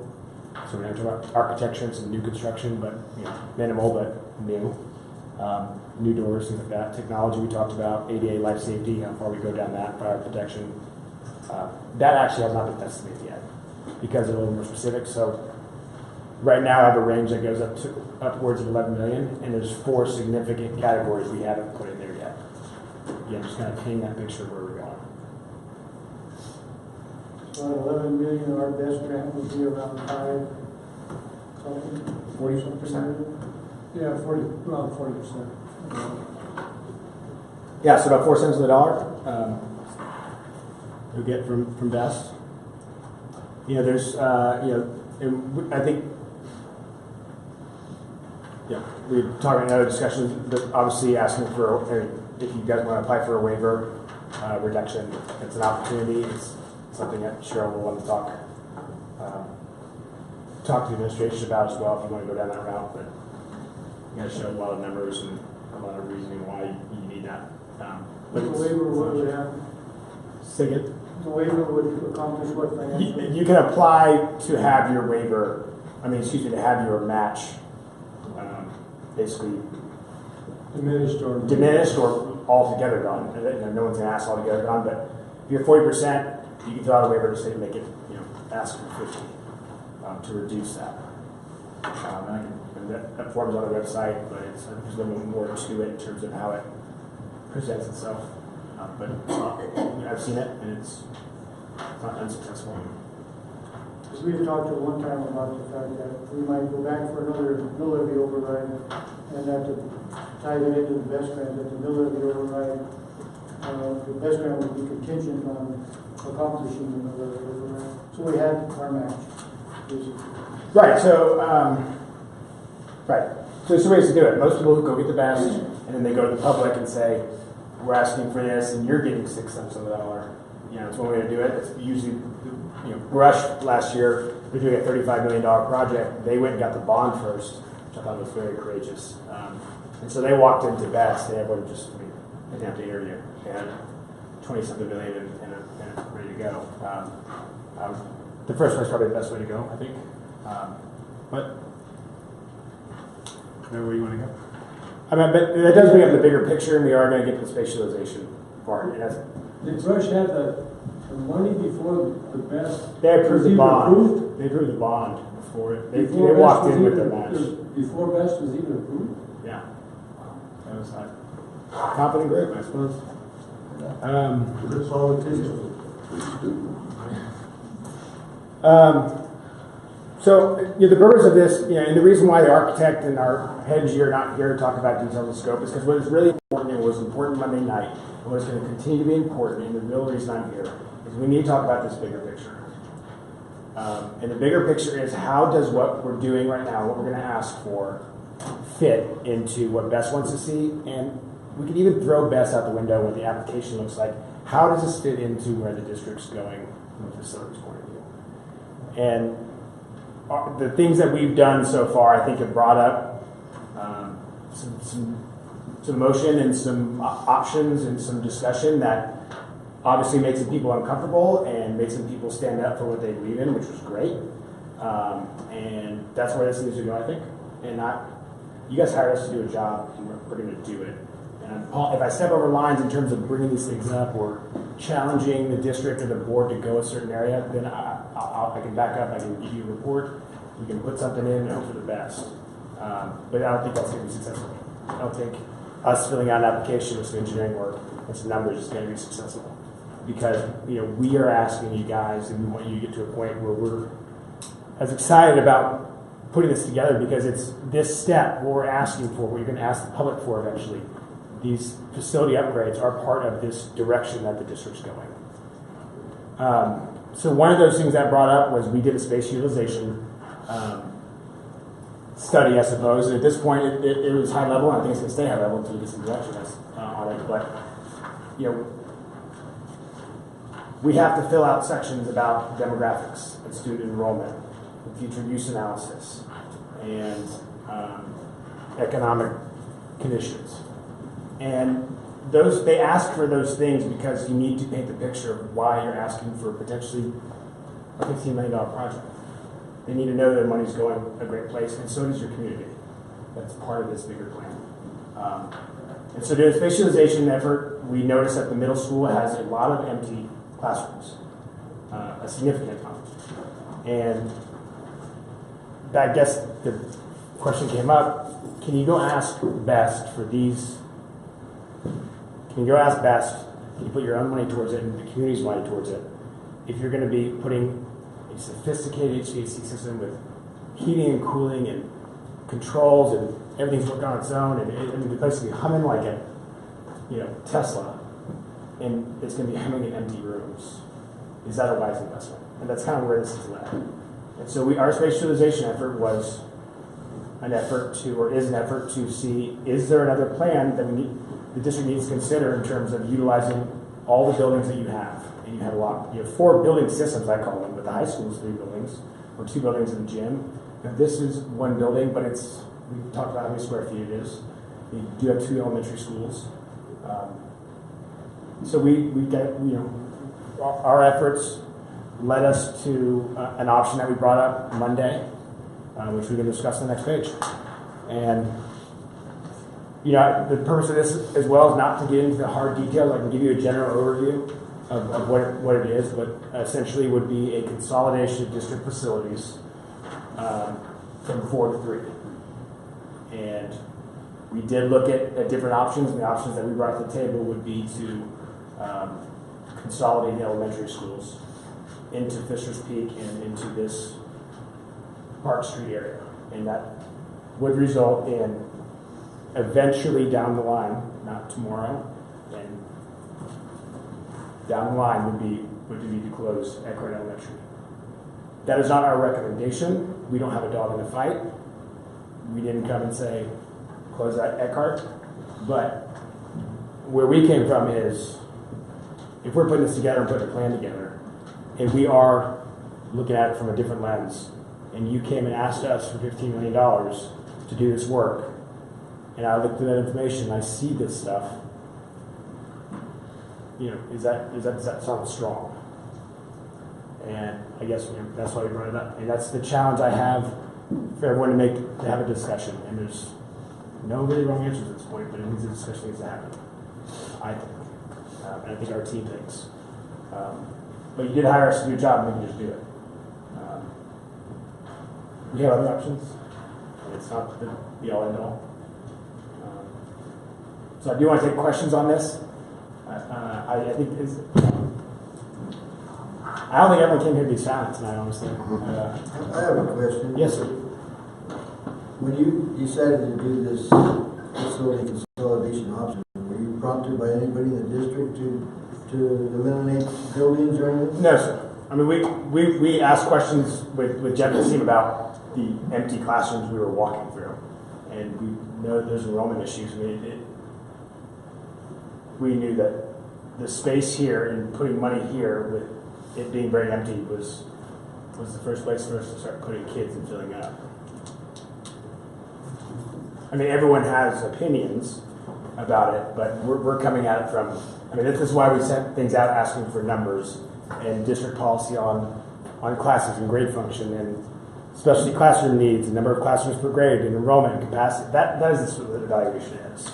They have, before, I think it was right before Thanksgiving break, he sent us a list of questions and things that we needed to fill out. And it was like and I said, we can't get it done before Thanksgiving break, but we got it done Wednesday after and Thursday after Thanksgiving break. So that's the questionnaire that he's talking about, that we, as the district administrators, filled out. This is the first that, I think we as a board have heard about anything with closing schools or consolidating schools or anything of that nature. So, yeah, it's taken us all by surprise, I think. Well, and how did it go from a proposal to panic? Yeah. That's what I've seen this week is sheer panic. Our whole community. We've been flooded with questions that we didn't even see coming. And I hopefully came here to, I mean, I've been excited. I was more excited when the parents were here as well, because I'm actually here to quell the panic. No one is saying close the school. Right. Well, We did not ask him to make any closure recommendations or anything. We did not ask 360 to do that. So. And we know this goes, and we know, I can see how the panic, from out, I see how the panic happened. And we got this the other night, and I thought about this before Monday. And look, we're not going to put together a plan that we think has a chance of losing people's jobs. And we don't think that this plan cuts jobs. I think that's not our job or it's y'all's decision to do that. But we don't think this plan's like, oh, they're going to have to decide to cut jobs. We don't see that here. And that is ensured if things are well planned, if there's community, if this is an option, if there are community meetings and people are voiced and hard discussions are happening, and people can be emotional about having a discussion, and we can get people on board of there is a plan here, and it is, reining in our funds and allocating our money the right way in the future and getting this facility that we want. That's what we see, right? I'm not trying to speak for you. And I was telling Jeff in the hallway, when we come in a building like this from our engineering architect, we see, we walk in and we get excited because we see the end result. We see what this building looks like with what we want to do. But that's the engineering, that's only our part of it. If there's not division on your side of what that means to you, or you guys seeing it or seeing this vision, then, I'll be the most excited person with the best application. And, As part of the, I'm sorry, go ahead. So, Jeff, so that you know how the panic happened, as far as I understand, because I was at the meeting on Monday with 360 and the administration, nobody from Eckhart talked to anybody from 360 prior to them making the proposal, and they walked through the building without the principal, without any of us, as far as I know, and saw some empty rooms, didn't know why those rooms were empty. I thought, oh, well, there's wasted space going on here. And one of the rooms is empty because, as you know, we had a first grade teacher quit. And so we had to cram, literally, those students into 3 other classrooms. One empty room right there should be full. One, someone's on maternity leave, and we will need 5 kindergarten teachers next year, so that looks like an empty room, but it's one that will be utilized next year along with all the others. And because of the numbers in first, of course, we're going to need that, we're going to need the one that is empty right now. So really, we only have about 2 empty rooms. So that's not 360's fault, that no one had them just have a discussion. And I don't know if they had discussions with other buildings. I know they didn't have it with ours. That's not their fault. So they didn't really know what the picture of spatialization was and why it was the way it was. And then what we saw on Monday, 8 pages of options, all closing at cart. That's what we saw on Monday. That's where the panic came from. See, we didn't know anything like that, at least I didn't. Well, and for kids to go home with that information, that's just wrong. Well, I don't know if kids got that information. So wrong. I don't know how kids got that information. I do not. And public media was lit up. I mean, we got blasted for something that was just misinformation. And we cannot go forward in a project like this with staff or parents working against us. It has to be a group with all facts and no judgment and no opinions and misinformation. And I think it's sad. I just feel that communication needs to be done. I'm sorry, but it is not done. And when communication is not done between the teachers and the parents and the board, this is what happens. Panic happens. Things get out there, and then you don't know about it. You don't know what's going on. We don't know what's going on. The parents don't know what's going on. And then what are we going to do? Well, not tell the kids and not start the parents rallying for something that's not even fact yet. I mean, that's what happened. Well, and I'd like to point out that Weston was asked to speak at 7 o'clock tonight. That's what Mr. Reader said in front of all of us. And there was a crowd here, people who were interested in this, and then he came and spoke at 9:30. And we can never predict how long the issues take in school. So that's just the way it happens. Like we were talking about the facility, so in terms of space utilization, Yes. I mean, that's kind of the way I think about things. When you mentioned utilizing the current middle school and all of this area here would be considered, what capacities did you come up with in terms of student capacities? So, the architect who put this together is not here. And so I don't want to get over my skis in terms of details. That is information that can be sent to you like tomorrow morning. This is what the copy of whatever we got there tonight in terms of a first space utilization plan. What it was essentially it'd be moving K through 1 into Fisher's Peak, and then an option of fourth and 5th, or only 5th into Park Street. The feedback we got, there's no plan that we have that doesn't have some drawback. Period.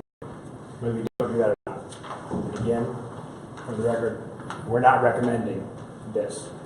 All we're recommending is that we need to figure it out.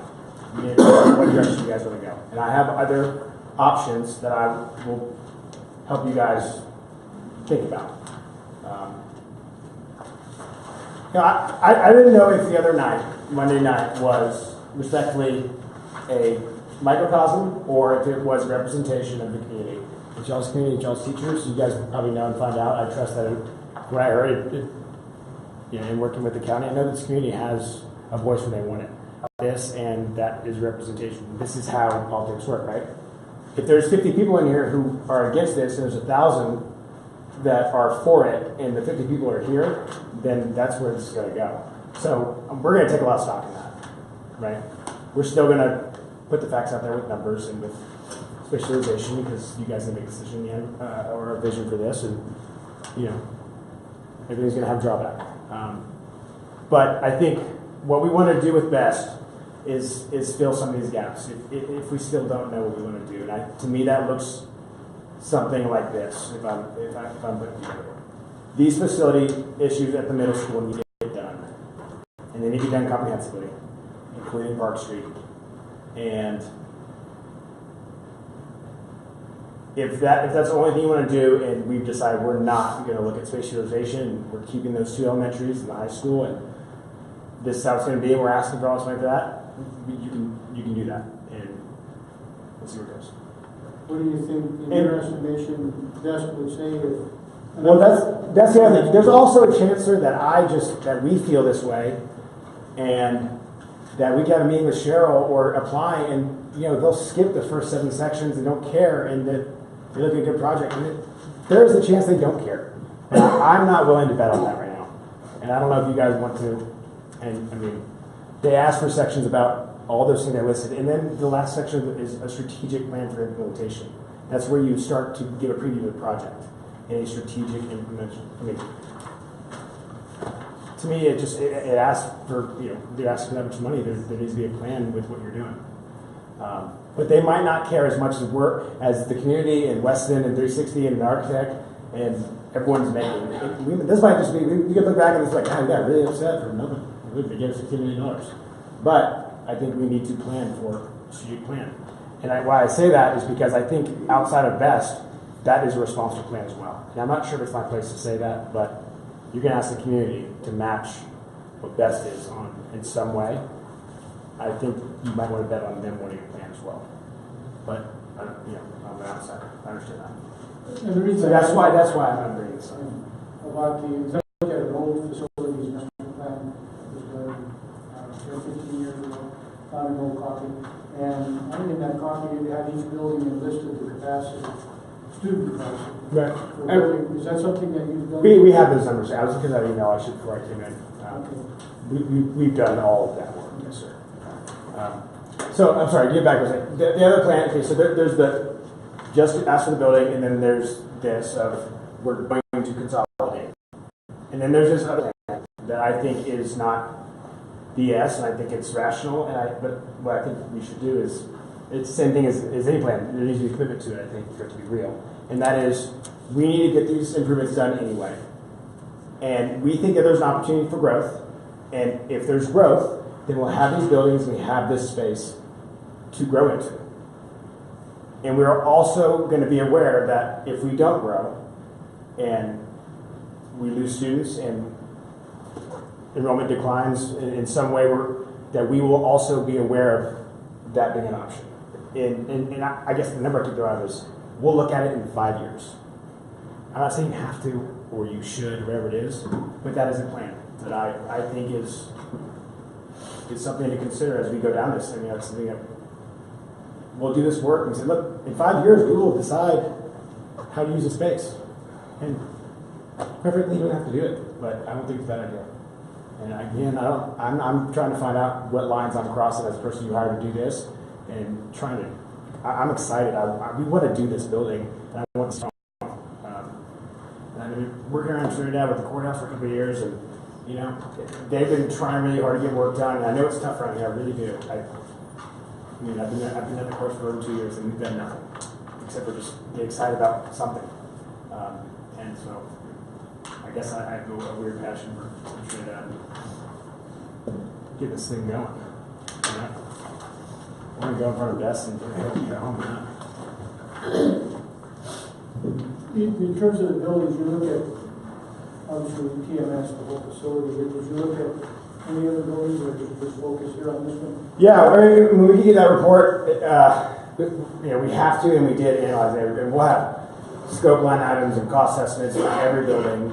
Even, like, we're doing them now for stuff we know we're not even asked for. There's a few $1 million of needs at the high school. Fisher's Peak has some stuff, unrelated to any kind of this stuff that needs to be updated, like adding cooling and some ADA stuff everywhere. Some HVAC and infrastructure needs at Eckhart as well. That they look good on a single. If you're looking at a single project, a single building, like, oh man, that's a home run project. Let's do it. Let's get it fixed up. But when you compare it to this, it's kind of what you see. What as you heard from this young lady over here on Park Street, on Eckhart, that those spaces would be utilized by people if we had the teachers to be there. Does that change your mind on anything with that card? So I'll be very careful not to engage anybody in the public about what happened, what didn't happen. I could say and I can confirm this or call you and tell you I was wrong. Our spatialization effort was not about that room, it was about the emptiness here. And the strategy there is not, the strategy with that is here, right? It sounds ugly, right? But to fill this, you know. You know, I think like with this particular building that we're in here, I think we'd find more asbestos problems here than you would even think about at Eckhart. Oh yeah, I mean, And that's cost effective or cost prohibitive as well. yeah, but the ACM needs to be abated anyway. Yeah, But I I- hear you there. But if I understand correctly, when we engaged in a contract with you to, when I say you, your organization Yes, sir. that you represent, to come up with this master plan, then at the end of this master plan, then we would take it and decide, what needed to be done, and nothing's been discussed, because this is the first time we've seen any of this. Yeah. And then we have the opportunity to either stay with your organization or go outside and get somebody else to do the work for us. Am I not correct on that? I think we're contracted to get you through the best application, and then yeah, when you And then do, it's up to us if we Yeah. want to allow you people to continue on with the reconstruction project. absolutely. Our Just want to yeah, understand that. our agreement our contract ends at the probably the we'll go to the interview with you guys and help you out, and Understand. Okay. you guys give us $1 million, you're gonna hire a competitor. Great. Being as old as the junior high is there like any grants for historical type building or? Yes, not that you probably want to get into. That's gonna be very specific. I mean, Colorado Historical Society. There's something wrong there, right? There's a lot of red tape, and they don't give a ton of money, and they put a lien on your building. If they give you $5 for something, they can contractually they have a lien on your building for up to 50 years. You stick to the 20, and so when you want to go do something else, you have to run it by them. And that's a summary of what. So, but as like best is a grant like a lot of places don't have. It's not a good one in Colorado. It's a good one nationally. That's this specific. So, But without those grants, would we run into difficulties with this historical, since this is such an old building and with historical freight? there would need to be Anderson House this is their focus, is historical buildings. I mean, they're the people who only do this, so this is kind of perfect for them anyway. We'll go through those checks. There's some things about this because the building's old that we just need to run it through the national. I don't think you guys are listed on Colorado. You might be on the national, but we'll run it through there and navigate that. In the development, and then more importantly, whoever you're partnered with, whoever it is, they'll need it during construction. You navigate that as well. But So for it to be really difficult, though, it'd have to already be on the historical registry or something like that, when you run into all of those red tape things. yes, yes, It's and not- I think we're good. Okay. Right. When will And, we- and in the end, it's sort of building. That's what I tell everybody, by the way. If you want your windows, put the windows on. So in order to do the best grant, what's the deadline for this board to have something back to you to say, this is the plan, that's what we want to do? We have a lot of, as somebody, we have a lot of work that we can do and continue to develop and hone this thing in. I know you guys are going on break and we don't want to get in the way of that. Early January, we'd like some direction. And it's not, and I'll say it's Monday, and I wanted to make sure tonight wasn't a vote or decision. It's, we need a vision, right? We need guidance in terms of what you guys want outside of asking best for money and doing a grant, because that's going to help us. Hope is not a strategy, right? We can go throw something out and hope. It's which way are we going with this? And if space utilization, if it's going to bring up enough stuff where the answer is no, let's go down this path and not consider that, that is okay. We can get behind that because that's what you guys want, and because the community wants, and because and we can overcome the numbers, right? There's a narrative that's There's a narrative that's spatialization, numbers, And there's one that says there's an emotional commitment to this building. Here's the history of it. Here's the people who work here. Here's why we're not. Here's boldly why we're not considering this. There's a narrative there as well. So I'm the outsider. You guys hire. I can be the bad guy with the community. If you guys want, if you get calls, tell me, call me, yell at me. I can play the bad guy. I'm on your team. I promise. We're on your team. Let's happen. Let's find something, right? And if the community is so loud about it and so passionate about it, because I've seen only passion I've seen so far in this whole process are those teachers from that card. And whether they're right or wrong on the solution, passion's gonna take us somewhere, and might as well follow that. So. And in fairness, when the questionnaire came out to us, we added a question, and the administrators filled out that the rooms that they felt were empty classrooms. It wasn't 360 walking around saying, "Oh, that room's empty," that must not be utilized. The administrators all had input on what empty rooms were available in what buildings. Excuse me, I just would like to say that there's no one, I bet, in this room who doesn't want the best grant. It sounds like a fantastic thing. What we were trying to say on Monday as well, and you know this, Mr. Mayor, was that if you include closing Epcot to that, we really don't think we're going to be able to pass the mill levy. I know you said it only didn't pass by 100 votes last time, but so many people will be upset about Epcot not closing. It would be a shame not to get the best grant, because everybody wants to fix the middle school. It's a beautiful building, we need it in the district. Just not at the, but you can't pass the mill levy unless you get that waiver you were talking about, where you diminish the amount you have to match, or you don't match it at all. Well, the project then you is might big not enough even for get the you. best grant at all. Yeah, passed.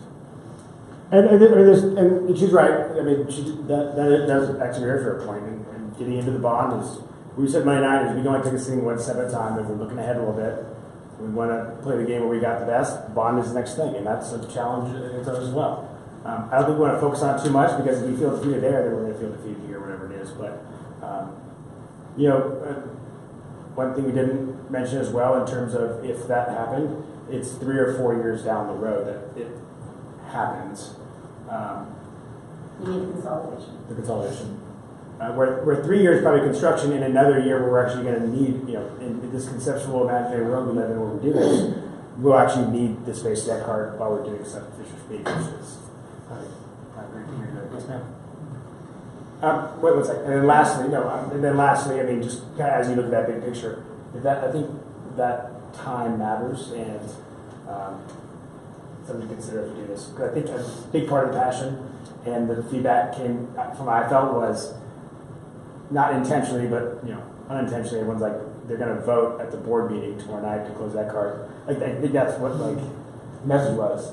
And so, as we're talking to people, and as you get questions, whatever it is, and if they ask about the opinion or they want to ask me, that's the kind of information we need to also consider. In the bond, things like community meetings, and doing them every damn night if we have to, and us being there to talk at exhaust about where the exit sign's going to go. That's fine. That goes into it, right? Yes, ma'am. Okay, so I just have to say that this happened 5 years ago. 5 years ago, it happened. I didn't stand up for Eckhart. So I'm here to stand up for Eckhart today. Not because I didn't want to, but because I was at the high school and because we were led by a dictator that was no good. That's why 3 of you came on the board at that time. You all that were on the board saw the effects of what happened. I mean, not just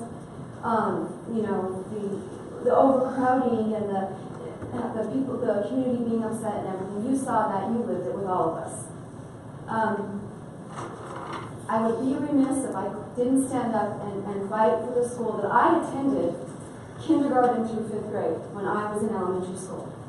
A school that's been here since 1940, somewhere around there. 64. A school. I'm an expert on middle school. Yeah, I'm sorry. I think it's in the 20s, but I could be wrong. Is it 60, you think? 64.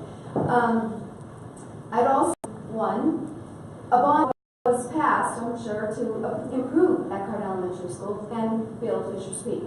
That money was provided by taxpayers. That facility now is probably one of the best facilities we have in our fleet.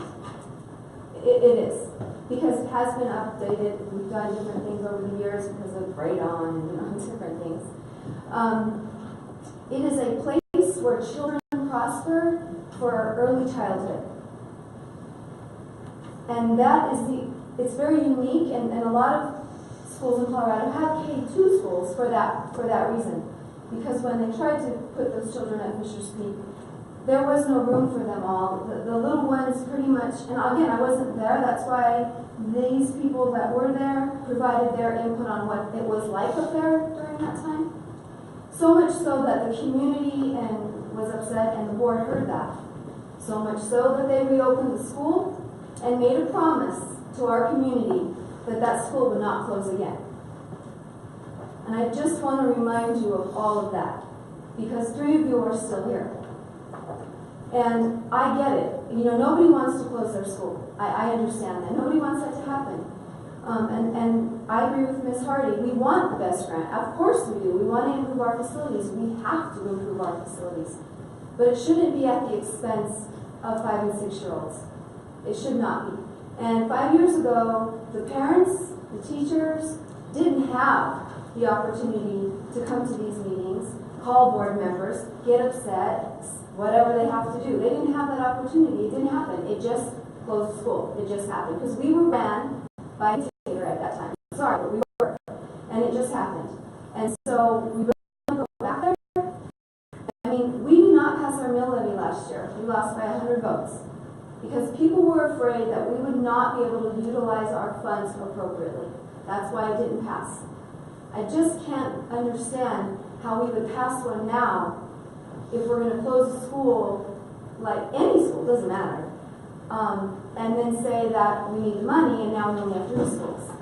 So I just have to say how I feel, because I am very passionate about it, and so is everyone here, and those that ended up having to leave, that's why they were here. And I think it's important, because and I know it's not you, because I know you guys didn't know this was happening. We all know that. Everyone here knows that that was not the board. We know that. But it came from somewhere. And that's one thing we know as well. And it is out there, and we have to be proactive and sure. We have to be heard this time. Because last time nobody was heard, and it happened. You know, I think Anna hit on something, and the communication could be part of the problem. And I like your suggestion that we involve the community, whatever we do, and whatever endeavor we decide we want to do, to hear from them. I'm all for that.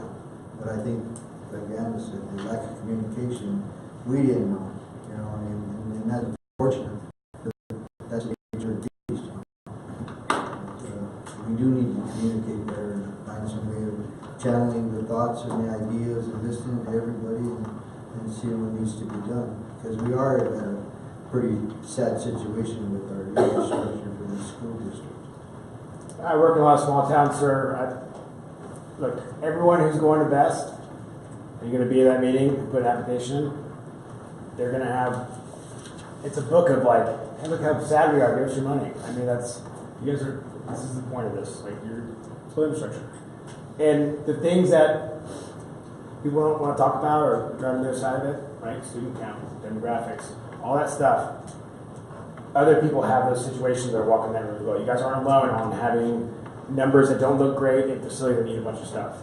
But what they're going to have, the successful ones are going to have, is someone at that table who is just so jacked up about what they're asking for because they've been working at it. And there's, you know, my next question is, you know, if I can ask the board for something, I need a committee, right? I can wait until the next board meeting, or 2 of you can get on board and we can have a lot more meetings and get into this and have calls and emails and spend between now and February 23rd driving towards something and understanding it. And when someone asks whoever on that committee or the board, the updated board, what the update is, we had a call with them a couple days ago, here's where we're at, that is what we need. That's what I need. I think it's going to take us a long way. And if there's a couple people who are passionate about it, I'd love to get that going. Or you can wait till the next board meeting, and then after that, if application's due, and it's going to be tough. I think we need to provide you with good, positive type input so that you that kind of attitude. And I'm sorry about that. That doesn't mean like you guys have messed up so far. Look, we just got enough information to bring you, so we actually are where we need to be. I'm just on fire, but we do need to get the action. Yes. Do we have any more people that want to say anything? Here, when Miss Pachicha was a teacher at the junior high, and we had Park Street in junior high, and we were serving over 700 kids. I'm sorry, our cafeterias and our kitchens are not big enough to get enough kids in there for them to eat and give them the time to eat. Now that I'm at Eckhart, those kids don't have time to eat. By the time we serve them, get them out, it's like, boom, throw your tray. You gotta get back, get out to recess, gotta get to class, the next group's gotta come through. And that's not fair to the kids. And the little ones, our little guys, take longer to eat than the bigger kids. And if you're gonna put all these little kids up at Fisher's Peak, they're already serving over 300 kids, and we're gonna bring another 150 to whatever we might have next year. They're not gonna have time to eat. And so we did take a look at cafeterias, and that was actually that was a big reason why closing Eckhart in the first place failed. And so we got that. Our first note in our Excel internal spreadsheet is, before we start this, here is what the feedback we got that made this fail the first time and why they reopened it. We're going to start here and see if we can solve this. So we are thinking about those issues in detail. And I appreciate that feedback. And that's, I guess, an example where you go. It's a tough spot right now because people want those details to make a decision, but we can't really put in the time and effort going down a path that, So do you see, I guess, where we are? We actually have that question answered, but there's a million other questions in the community meeting that is so detailed that, we can't develop that. It's also meaning us having to start serving them earlier, and then because you start with the little kids, by the time that end of the day comes, they're so hungry because they ate early. You gotta, Understand? Last time I ate was 11 a.m. as well. Going back to the information, obviously, I don't know how the rest of the board feels, but I need to have the rest of, the other buildings you talked about, whatever you came up with, and the capacities also. I mean, we gotta look at a really big picture here. Right, and we recognize that, and we are, I mean, took our word for it, we have a significant develop in that 100-page document at this point on stuff. That's what the committee would do. Don't volunteer. I don't Don't have that. volunteer. I don't have that mail to someone. Many volunteer. So that I was saying, we got a lot more to talk about. We have a meeting on Monday with CDE to give an update, and Cheryl is CDE came down here in June 20th and spoke to a group of us about what and she weighs heavily in who gets the best pay. So Bill Corba and Weston and myself will be on the phone with Cheryl on Monday, and we want to see what her feelings are about different issues that have come up, and that would help us get a direction because that's a good point. We're asking for direction here. That is also going to give us a lot of direction. So she carries a lot of weight. We can just throw this project out of middle school and see what sticks. And we utilize her feedback. And again, I said early on, this could all be for naught. They might not care, and we could just do this middle school and deal with this later. And that way, at the end, everyone can pay me for an actual reason. It's wasting y'all's time. So. Danny and I volunteered to be on that committee, so that's when that is. That conference call, 10:30 on Monday, 10:30 on the 18th. And I'll be at her office, so I guess you guys are going to call in together. Okay. We'll talk about it. I'll have that information. We'll probably kind of lead it with her and just walk her through what she wants to know. And then I'll get y'all's emails as well. And then I guess because there's only two of you, we can start kind of communicating more casually. Is that right? And as we get updates going and we need opinions or the board needs to know something, this is kind of a channel we can work through going forward. Is that going to be on this office call? No. This is going to be a conference call. Here. Yeah. There's all, you know, I mean, we should be able to tie into this with cell phones. I mean, that's, I'll get with her, let her know there's more people going. I have a conference line, I can tell her we'll use it. okay. I'll send information to you and you guys. Okay, so you'll email the information, then we'll go from there. I'll take care of it. We'll That's just- better. Thanks for volunteering, Paul. Thanks for volunteering me, Paul. It's gonna be great. I promise everybody, this is gonna be great. We're gonna get really well. No one's. Thank you. Thank you. Thanks, Chris. We've got the next item on here is non-action topic is trade assessment. Thank you. Got two more items, Jordan, we're gonna go through these quick. Oh, yes, I can. Mr. Smithy, I'm gonna, I don't wanna catch you by surprise, but I wasn't in the district when that assessment, when you did that training. Right. It was held on December 1st it was sort of at 8 o'clock till noon. And what they did was they went through an entire process of what you could do to, if someone makes a threat, how you would look at it, questions you could ask, different scenarios that we went through. We passed this last year. The only thing did you bring that booklet with you? Yeah, I did. The only thing that we left out last year was we needed to have a tool, and that is the tool that we have. It's been upgraded to this year, and it's a very good program to where you actually could even request some psychological help if a student had an issue that they felt was threatening to the entire district. They put us through the training on that, and they're willing to come back and make an hour and a half to a 2-hour presentation to the entire staff, the entire district staff, so that they are caught up on what kind of techniques they can use to recognize a threat, and then how to assess that threat in the individual committee. And it's a lot of it's parent communication with the teachers, and communication with kids on whether or not they feel the threat, and how that threat goes after. That book will give you everything in there. It tells you exactly what to go through, the questions to go through, has different forms. I also gave to Mr. Mater, I brought him a USB drive that has all the information on it, and we can change it because it's in Word. We can change it to fit our district. Have we communicated, does all the staff have this? No, that staff, and you got a copy of this in your board packet. No, they don't. I mean, this just happened December 1st, and what I did was I talked to Officer Apodaca and worked with him to get that arranged. I have Mrs. Rossetti's on our safety team, Mrs. Bessie's on our safety team, Officer Apodaca and myself. We went to that seminar and that training, and then we wanted to bring it in for all teachers in January or February, whatever it works out for them to come down and make a presentation to all the districts, and they will give information to all the teachers. And that would be like on a professional development day, or? Actually, we could do it on a 2-hour late start day. So, and it'd be an hour and a half to 2 hours.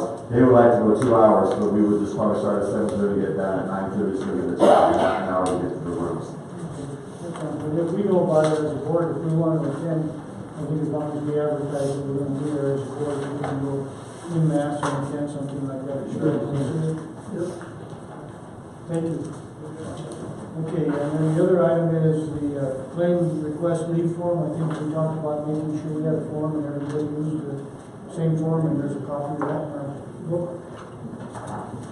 Now, this one says principal signature. What do you, it says no office, you want to have a different one, or? But it's the same one. Same one?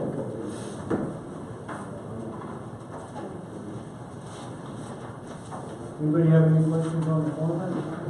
Well, we talked about that there was a glitch, and so to be proactive in that glitch not happening again, and I looked at that form, and it seemed like, if I understood the process right, that the schools are responsible for the staff there, but that's where those forms stay. And actually, if someone were to request those records, they would go to payroll department. So those forms probably should have been sent along from the schools to the payroll as well as the supervisors, when they request leave time, it goes to the superintendent, and he has it in the superintendent's office, which also does not go to the payroll, which if requisitioned, they would not be in payroll. So the form reading that your immediate supervisor will retain the original copy of this report in order to complete his or her semi-monthly. We looked at the semi-monthly report, and it's fine to have a semi-monthly report, but it would need that documentation, which you have, but payroll just isn't informed of those excused leave. No, in other words, what we talked about, and maybe the principals deal with this all the time in their offices, is what we talked about is to send those actual leave request forms that have been approved by the principals over with that white sheet that has all the just the summary. You guys have any reaction to that? So, what do you say that again, Mr. Mayor? So that, you know that every month, every payroll period, you send a white sheet that has all the teachers and yourselves on that, saying, okay, you took a sick day on this particular day, Ms. Hartman's also saying, send the actual form that was turned into you, signed off by you, send a copy of that over to central office also, so that we have that housed over here. And Mr. Maynard says that the administrative staff sends those leave forms to him, but he's keeping them in a file in his office, which if he gets hit by a bus, we could be MIA. And so in order to cover us all, we should have the same form for the staff, for the administration. You can have your copies of it to refer to, but I'm saying that the payroll department needs that. If anybody questions that, which they haven't recently, those documents are going to be in a centrally located office. They're going to be uniform. They're going to have the supervisor, not necessarily the principal. On this document, it says principal. It should just read supervisor. In some instances, most instances, that would be the principals. But on the next level, it would be the superintendent. So if it just says supervisor, then we're consistent. You have what you need, and for quick reference, but so does payroll for anything that may come up. And that would be the documentation to be proactive from a situation that we all know we're talking about to cover us in a uniform way. So, you think that we should send a copy or the original? I don't think. Business would say the original, and you keep the copy. Today's I just copy wanna is you copy it in black ink, it's going to look like an original. Business would say the original goes to payroll, and you guys keep a copy of it. The form that's in our handbook in our packet today, is not the one that's reflected in the payroll and financial procedures. There's a different one called JBGO*-E.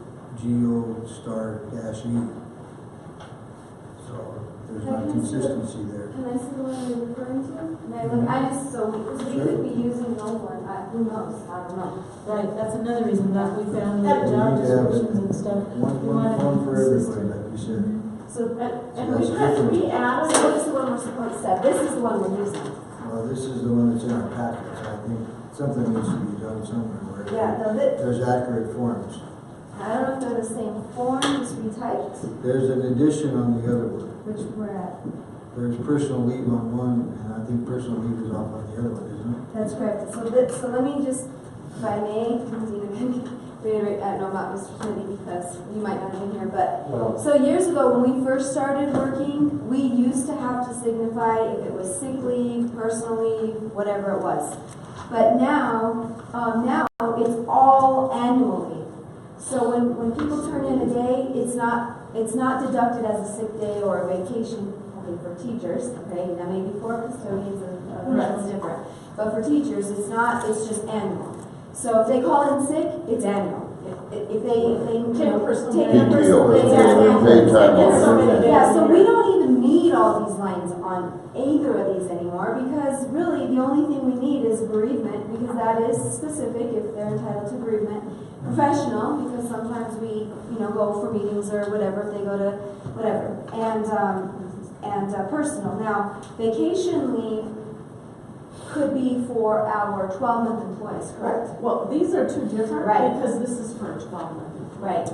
And most of our teachers are If 9 you're months. striving for consistency, we'll be consistent. Right. So But this- the only thing is that if you eliminate sick days on them, you guys aren't putting sick days. I think the union has a provision for sick days, and that they can take sick days Well- from the bank if necessary, correct, Claudia? If there was a bank available, right? And we're still arguing about that part. But yeah, so sick days I don't think need to be eliminated. I think it needs to be still on there But that's what because the reason's behind, I mean, if you were sick and you took paid time off, then you would just, you yeah, would but push how annual are leave you, and how are you put going, sick. how are you going to, what the sick bank is employees put sick days in there for people that are exhausted, they're sick leave. You understand what I'm saying? So if they're going to take a sick leave day from the bank, what are you gonna put it in? You can't put it in your annual leave. But there are no sick days anymore, Pat. Well, there should be, there I should know, I'm be. just telling you, that changed, I don't know when that changed. There used to be sick days, there was, you're absolutely right. And we used to identify, when I was a teacher, I asked for a sick day. Yeah, but what I don't know I'm when saying that is, changed. it's in the negotiated agreement that you have a sick days, that the employees can bank days for other personnel to take. So if they're going to be using that, what are you gonna show it, as annual days? Yes. Yes. Only you I just disagree. write in the, like, this, where these lines are, there should be like a comment there, and actually, if it's vacation, you should put vacation. If it's sick time, if you have to go to your kid's school, you have a doctor's appointment, whatever, you put those comments there, and then you see that it's paid time off, but you see the reasoning behind it that would go towards sick Well, banks. you're still gonna have lines. So how are you going to adjust it for people who were awarded days out of the sick bank? Say, I have cancer and whatever, so I've used all mine, and the employees are good enough to Put that allow in you the to draw. description. So that's, you're gonna put that down in writing? You're still having lines. You're still having lines, Right, you know? for comments. But at least they could be standardized. Well, the only knows you got two forms, you need to come up with one consistent one. Well, or That's two, all. as long as they get into the personnel payroll department, doesn't matter how many forms, two would be preferential over 10, but just so that it accurately shows, if the superintendent grants time that a supervisor worked and grants them another day to take off because they worked another day, that's all it has to do is say that in the narrative so that you have a document saying that you had permission to do that instead of just saying, yeah, go ahead and do that.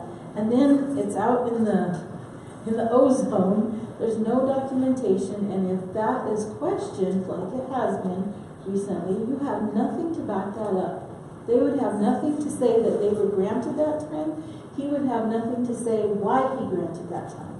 This eliminates that guesswork and just puts it in running. And I know Scott brought up that it's gonna mean a bazillion forms. I'd rather have a bazillion forms than somebody trying to describe what happened in a court of law because somebody falsified information to say that something was illegal that really wasn't. The documents will prove it. I think our policies cover everything that we need to do with it. You just have to be consistent with your policies and just doing what's there. I And think it's pretty consistent simple. with your forms, obviously the forms have But changed. your policies over the years, dictate too. on how you submit your forms and how it's approved or denied. Those are the policies. Those are the rules of the district for policies for employees, and they just have to be implemented and done consistently for everybody. But It's they're pretty not, simple. because sick leave was done away with and it's not I even mentioned. don't see where it was in the done away in the negotiated agreement. Well, maybe that's what has to change, maybe that Well, wording should maybe change. so, but something's not consistent there, and the bulk of the personnel in this district are under the negotiated agreement. So for instance, I'm a teacher and I have used up my days, you're right, I got sick, I had surgery or something, and I used up my days, and I request days from the bank, and I request 30, because I can request 30 at a time.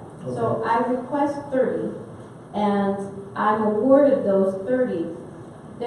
I've been awarded 30 annual leave days, not exactly sick days. I've been awarded annual leave days. So now I have 30 more days that I can take if I'm sick, or, I mean, you can say I'm sick and not, but you know what I mean?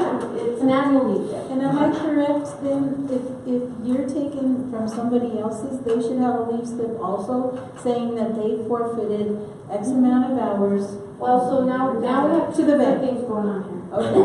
Because we have a sick bank, kind of, because we're still working that out. But supposedly we have a sick bank. And then there's days that you can get donated from other employees, but they're annual leave days. They're not, they're still not sick days. But we have not filled out a form. When we've donated our leave days in the past, we usually just get an email and they say, would you like to donate? And then we would respond back to Lori saying, I'll donate 3 or whatever. So no, we've not ever filled out a form saying, take 3 days out of my bank. We haven't filled out a form. That's never happened. So you can see if you donate 3 days and it's just in an email someplace. Maybe. And you Or maybe come not. back and say, I didn't donate 3 days. Right. So there has to be documentation. So the documentation needs to be uniform, and like Deb said, I think if you keep it simple with your annual leave days or whatever it is, and then with the written explanation, then the form becomes very simple, and it be consistent, and then whatever form we decide on, we replace the one that's in the, All conversations lead to the form needs to be updated. And I guess you guys are the best ones to ask, whether there's one form for teachers and one for administrators, or can we make it a uniform form for all employees? I think it can be one form. That's what I think would be the most effective. We get annual days and we get vacation time. So those are 2 different type of days. So the form, unless you change that for 12-month employee, you have to change it to one uniform. And maybe there's just differential, a 9-month employee and a 12, and you circle. And I do want to say that recently there has been a form for donation of leave days. Because I do remember filling one out. A couple of times I donated days and I did have to fill it out and turn it into Lori. So that I think might have just happened in the last couple of years. so but if you all use the forms, we're just sitting there looking at them, you all use them. You told us, hey, this would work best to meet what you're talking about, and make it simple, keep it KISS, right, so that we can keep the least number of forms, and then we can just change it in our policy. How's that? Yeah, and the only other thing too is if, because like right now I keep the schools in a binder in a secure place, because people do write their reasons on there, so not to violate HIPAA, but HIPAA, you don't want to, because there could be, because if you put on there that, you're going to go through treatment or something, that shouldn't be anybody's business. That's personal information. Human So it has resource to be would say secure. that those documents are supposed to be in a secure place in the administration building. But, who's gonna check? You probably utilize those forms more than human resources does. But both locations should be a secure, confidential place. Yep. And for our purposes, we just added a piece to it to say that the teacher was on duty. And so I don't, because that's sometimes an issue. And so maybe we just get together and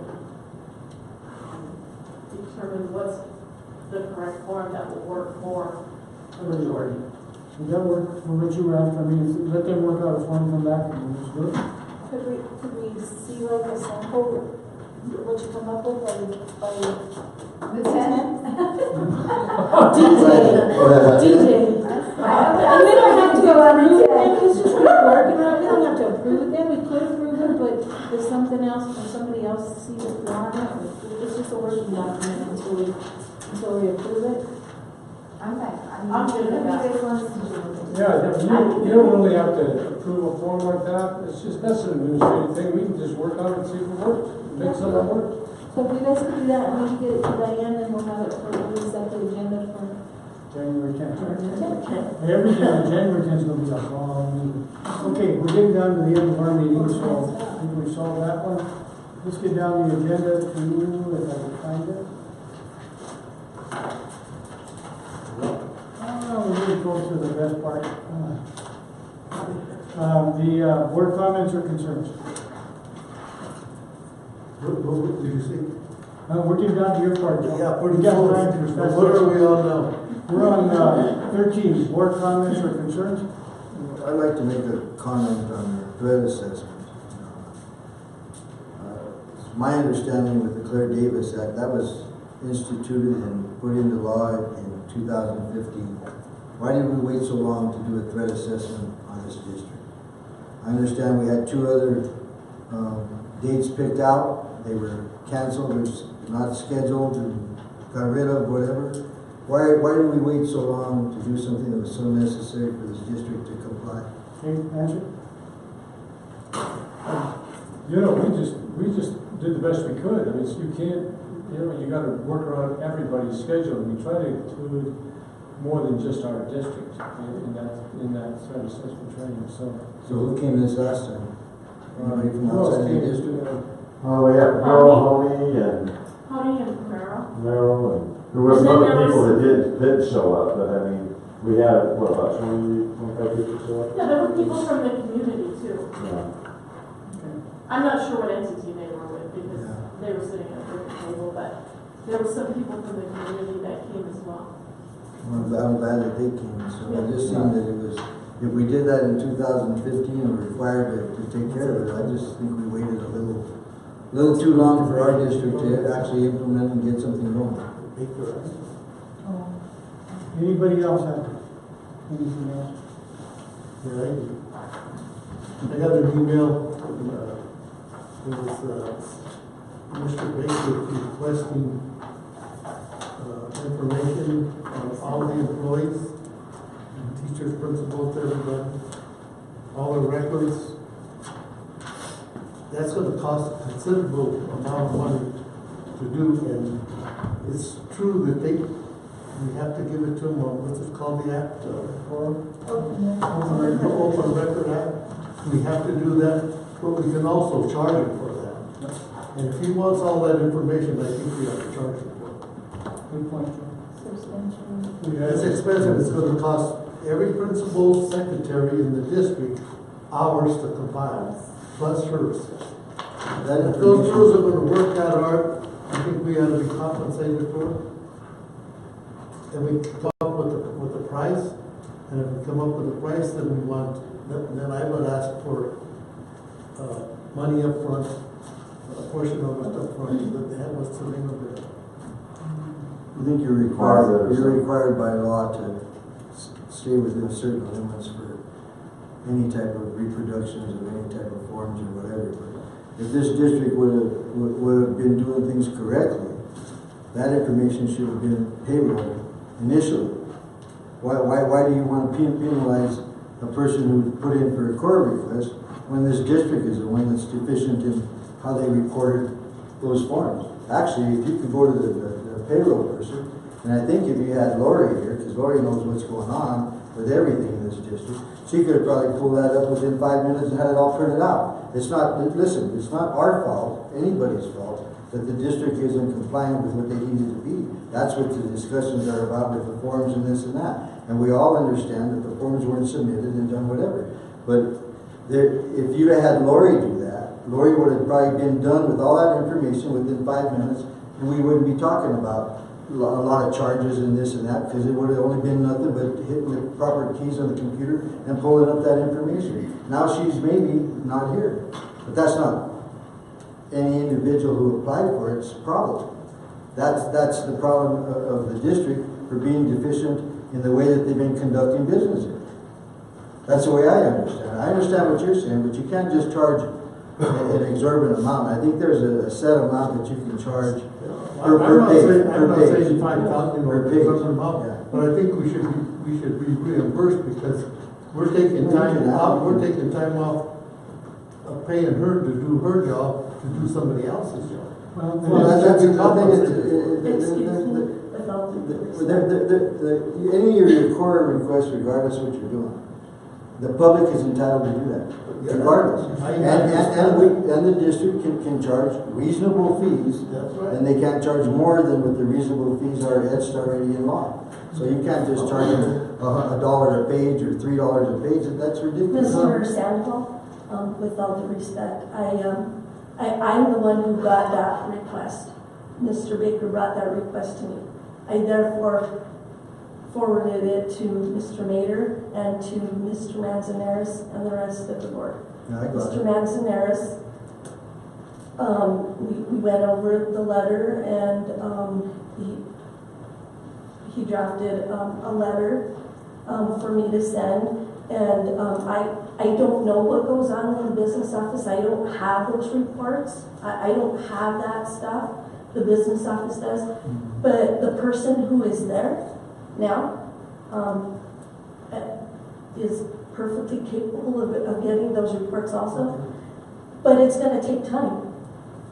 So And effort. it's going to take time. It's going to take copying. It's going to take a lot of work. Because in that request, and so I don't have it with me, but it asks for emails.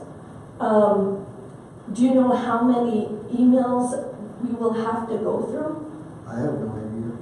Well, I don't know if you do or if you don't, but in that request, they ask for emails for employees, requesting time, and that's a lot of work. So we need a technology person to do that because we don't know how to do that. We don't know who has sent emails to people asking for time off or whatever. There should have been one office that should have gone to, and it probably should have gone to payroll after any requests that were submitted were either approved or denied, should have gone to payroll, and all the information should have And I'm been. not disputing that. I'm just talking about the request that I got and how time consuming that is going to be. Well, not only that, we have employees here that have other jobs to do. And we're going to say to them, okay, we got this request for Freedom of Information Act, so stop doing your job and go do that because there's a time limit to do it. My personal feeling is, if we're going to do something like this, you hire somebody to go in and do all the research, whatever it costs that person to go through the emails, to go through the records, to do whatever, you charge the person that wants it. Our employees should not have to give up all of their time from their jobs and just say, your job isn't counting, you want to go do this. Well, we just charge somebody. That's something you can take up with the law, man. Well, let's just take it up with our lawyer, I'll ask our lawyer. Is Jesse on it? Yes. Yes. Diane, Jesse, and I met today on this. Yes, we are. We've discussed what the letter's going to contain, and I'll do some editing on it. And Jesse and I'll communicate with it, and we'll send it back. It is a horrendous amount of work. It's not even close to a small amount of work, and it does take a lot of employee time. So, yeah. And not just one place. It's going to be in every school. Every school. You're absolutely right. Every school. And we have Christmas break coming up. I mean, the initial request was he wanted it tomorrow at 4:20. There was no possible way. Because for one thing, Lori isn't here this week. And Dora is fairly new, and she was in the middle of payroll. And there just wasn't. To discuss it further. It's in Jesse's hands. That's our legal counsel. Until he does anything, we don't have to do it. Good point, Joe. Another point, I gotta make this point. We have managers here that manage people. We manage people. We do whatever it takes to make things work. It's not all black and white, you approve, you don't approve. We manage people here, and we make it work. And you've got to have flexibility to make it work. All these things that are supposedly black and white aren't. And if you manage people before, you know that. I have one thing. I mentioned last meeting that we should get into all of this stuff, and we should remind ourselves of the good things that have happened. I think Diane has some of those. I want you to follow me. But just in this meeting alone and lately, I mean, I mentioned some things last time. The board out front is showing month by month the accomplishments that we've made, inclusive of job descriptions and the chain of command and all those kind of things. But this time, we're working towards leaf form and uniformity. That's good business for our district. We're looking at, we moved to improve bus safety for our kids. That's a huge positive. We've moved forward rather quickly for building safety and cameras and all that kind of stuff. Those things don't get mentioned in the paper for some reason. Those things don't get mentioned by parents getting up and being passionate about for some reason. I'm going to be passionate about it because, dang it, we have made some substantial positive culture changes in this district, and it seems like the negative just comes up. And yeah, I get a little passionate about that too. But I'm here to tell you that there's good things happening in this district, and I'll be the one to remind you. And Diane, I appreciate that when we set the agenda, she had some too. So I'd like you guys to pay that forward. Bring up your passions about your concerns, but gosh darn it, bring up your passions about some of the improvements that we've made and why people should want their kids to go to the school district. Thank you. Very good. Anybody else? Can I just say something positive too? Our little ones went to the nursing home on Monday to sing Christmas carols. Our Student Lighthouse team sing Christmas carols, pass out cookies, and gift cards. And it was all their idea. I mean, they decided what they wanted to do and everything. And they had Santa hats, and they were a huge hit. And on Tuesday, they all made hot chocolate mugs for bus drivers, and they literally all put the layer of this, that was kind of an entertaining thing. And kindergartners using measuring cups, and then yesterday morning we went out with their hats again, and the bus drivers were very appreciative of that. And today the high school was at Eckhart doing gingerbread houses for kindergarten, Christmas trees for first graders, older kids, younger kids. That's always the best thing to see. So those are really great things that have happened every single day. And tomorrow we're going to have Santa Claus. That's great, but the only bad thing about it, it doesn't get out to the... It will. I just haven't gotten that far, Joe. It does, good. because That's they what we came in with want. their little gingerbread houses today. Every one of them. Oh. Some of them were half eaten. Some of them were They were walking like this as they were going to the bus. So we just have to be the biggest advocates of that kind of stuff. And that's, we can do everything we can in the school and it's fun and everything, but if we don't, if you ever notice, Primero, they had an article in the paper about, they started, not a track, it was, what did they start up there? Some kind of sport. It was on the front page. What was that? And I just want to say something positive for our backpack programs, feeds families every weekend, headed up by Jenny Swanson and Excuse me, somebody's speaking. so headed up by Jenny Swanson and the police. They assist her. Mount San Rafael Hospital has donated a ton of stuff. Brits is a very big donor in it. For Thanksgiving, we delivered personally to houses hot meals for Thanksgiving under that program.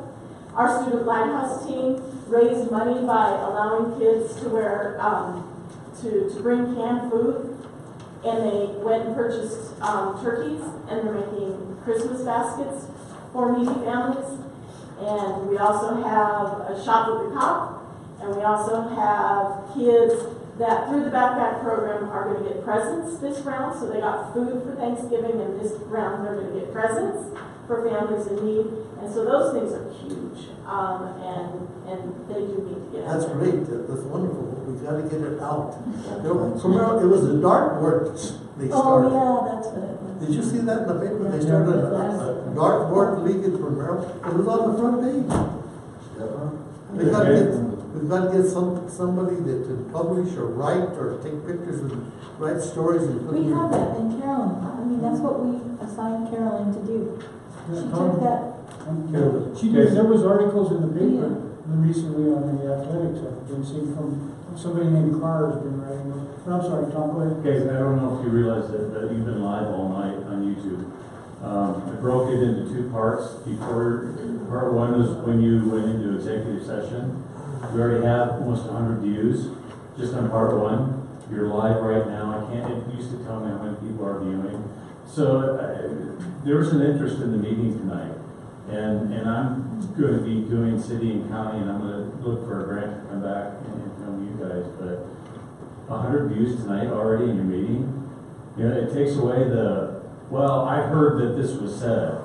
It's like you can go back, because somebody asked me the other day, what happened at this one meeting? I said, well, it's on YouTube. You can scrub through and watch what they're saying. It's right there. So it's a transparency project. I'm converting the television from a for-profit to a non-profit. And we're going to be seeking grants and everything to continue to get transparency in the community. So Joe, people are watching already, and they're going to watch tomorrow. thanks, Tom. What's that website or that YouTube? It's YouTube. I've been doing this since August, streaming the city and the county. It's Trinidad Times TV 71. But what I'm saying is we need somebody to go to Head Start and take pictures of those kids making those. He did, he was there today. Oh, he was, The good. Chronicle was there today for the junior health. Super, that's great. They're gonna be in the paper for that. Yes.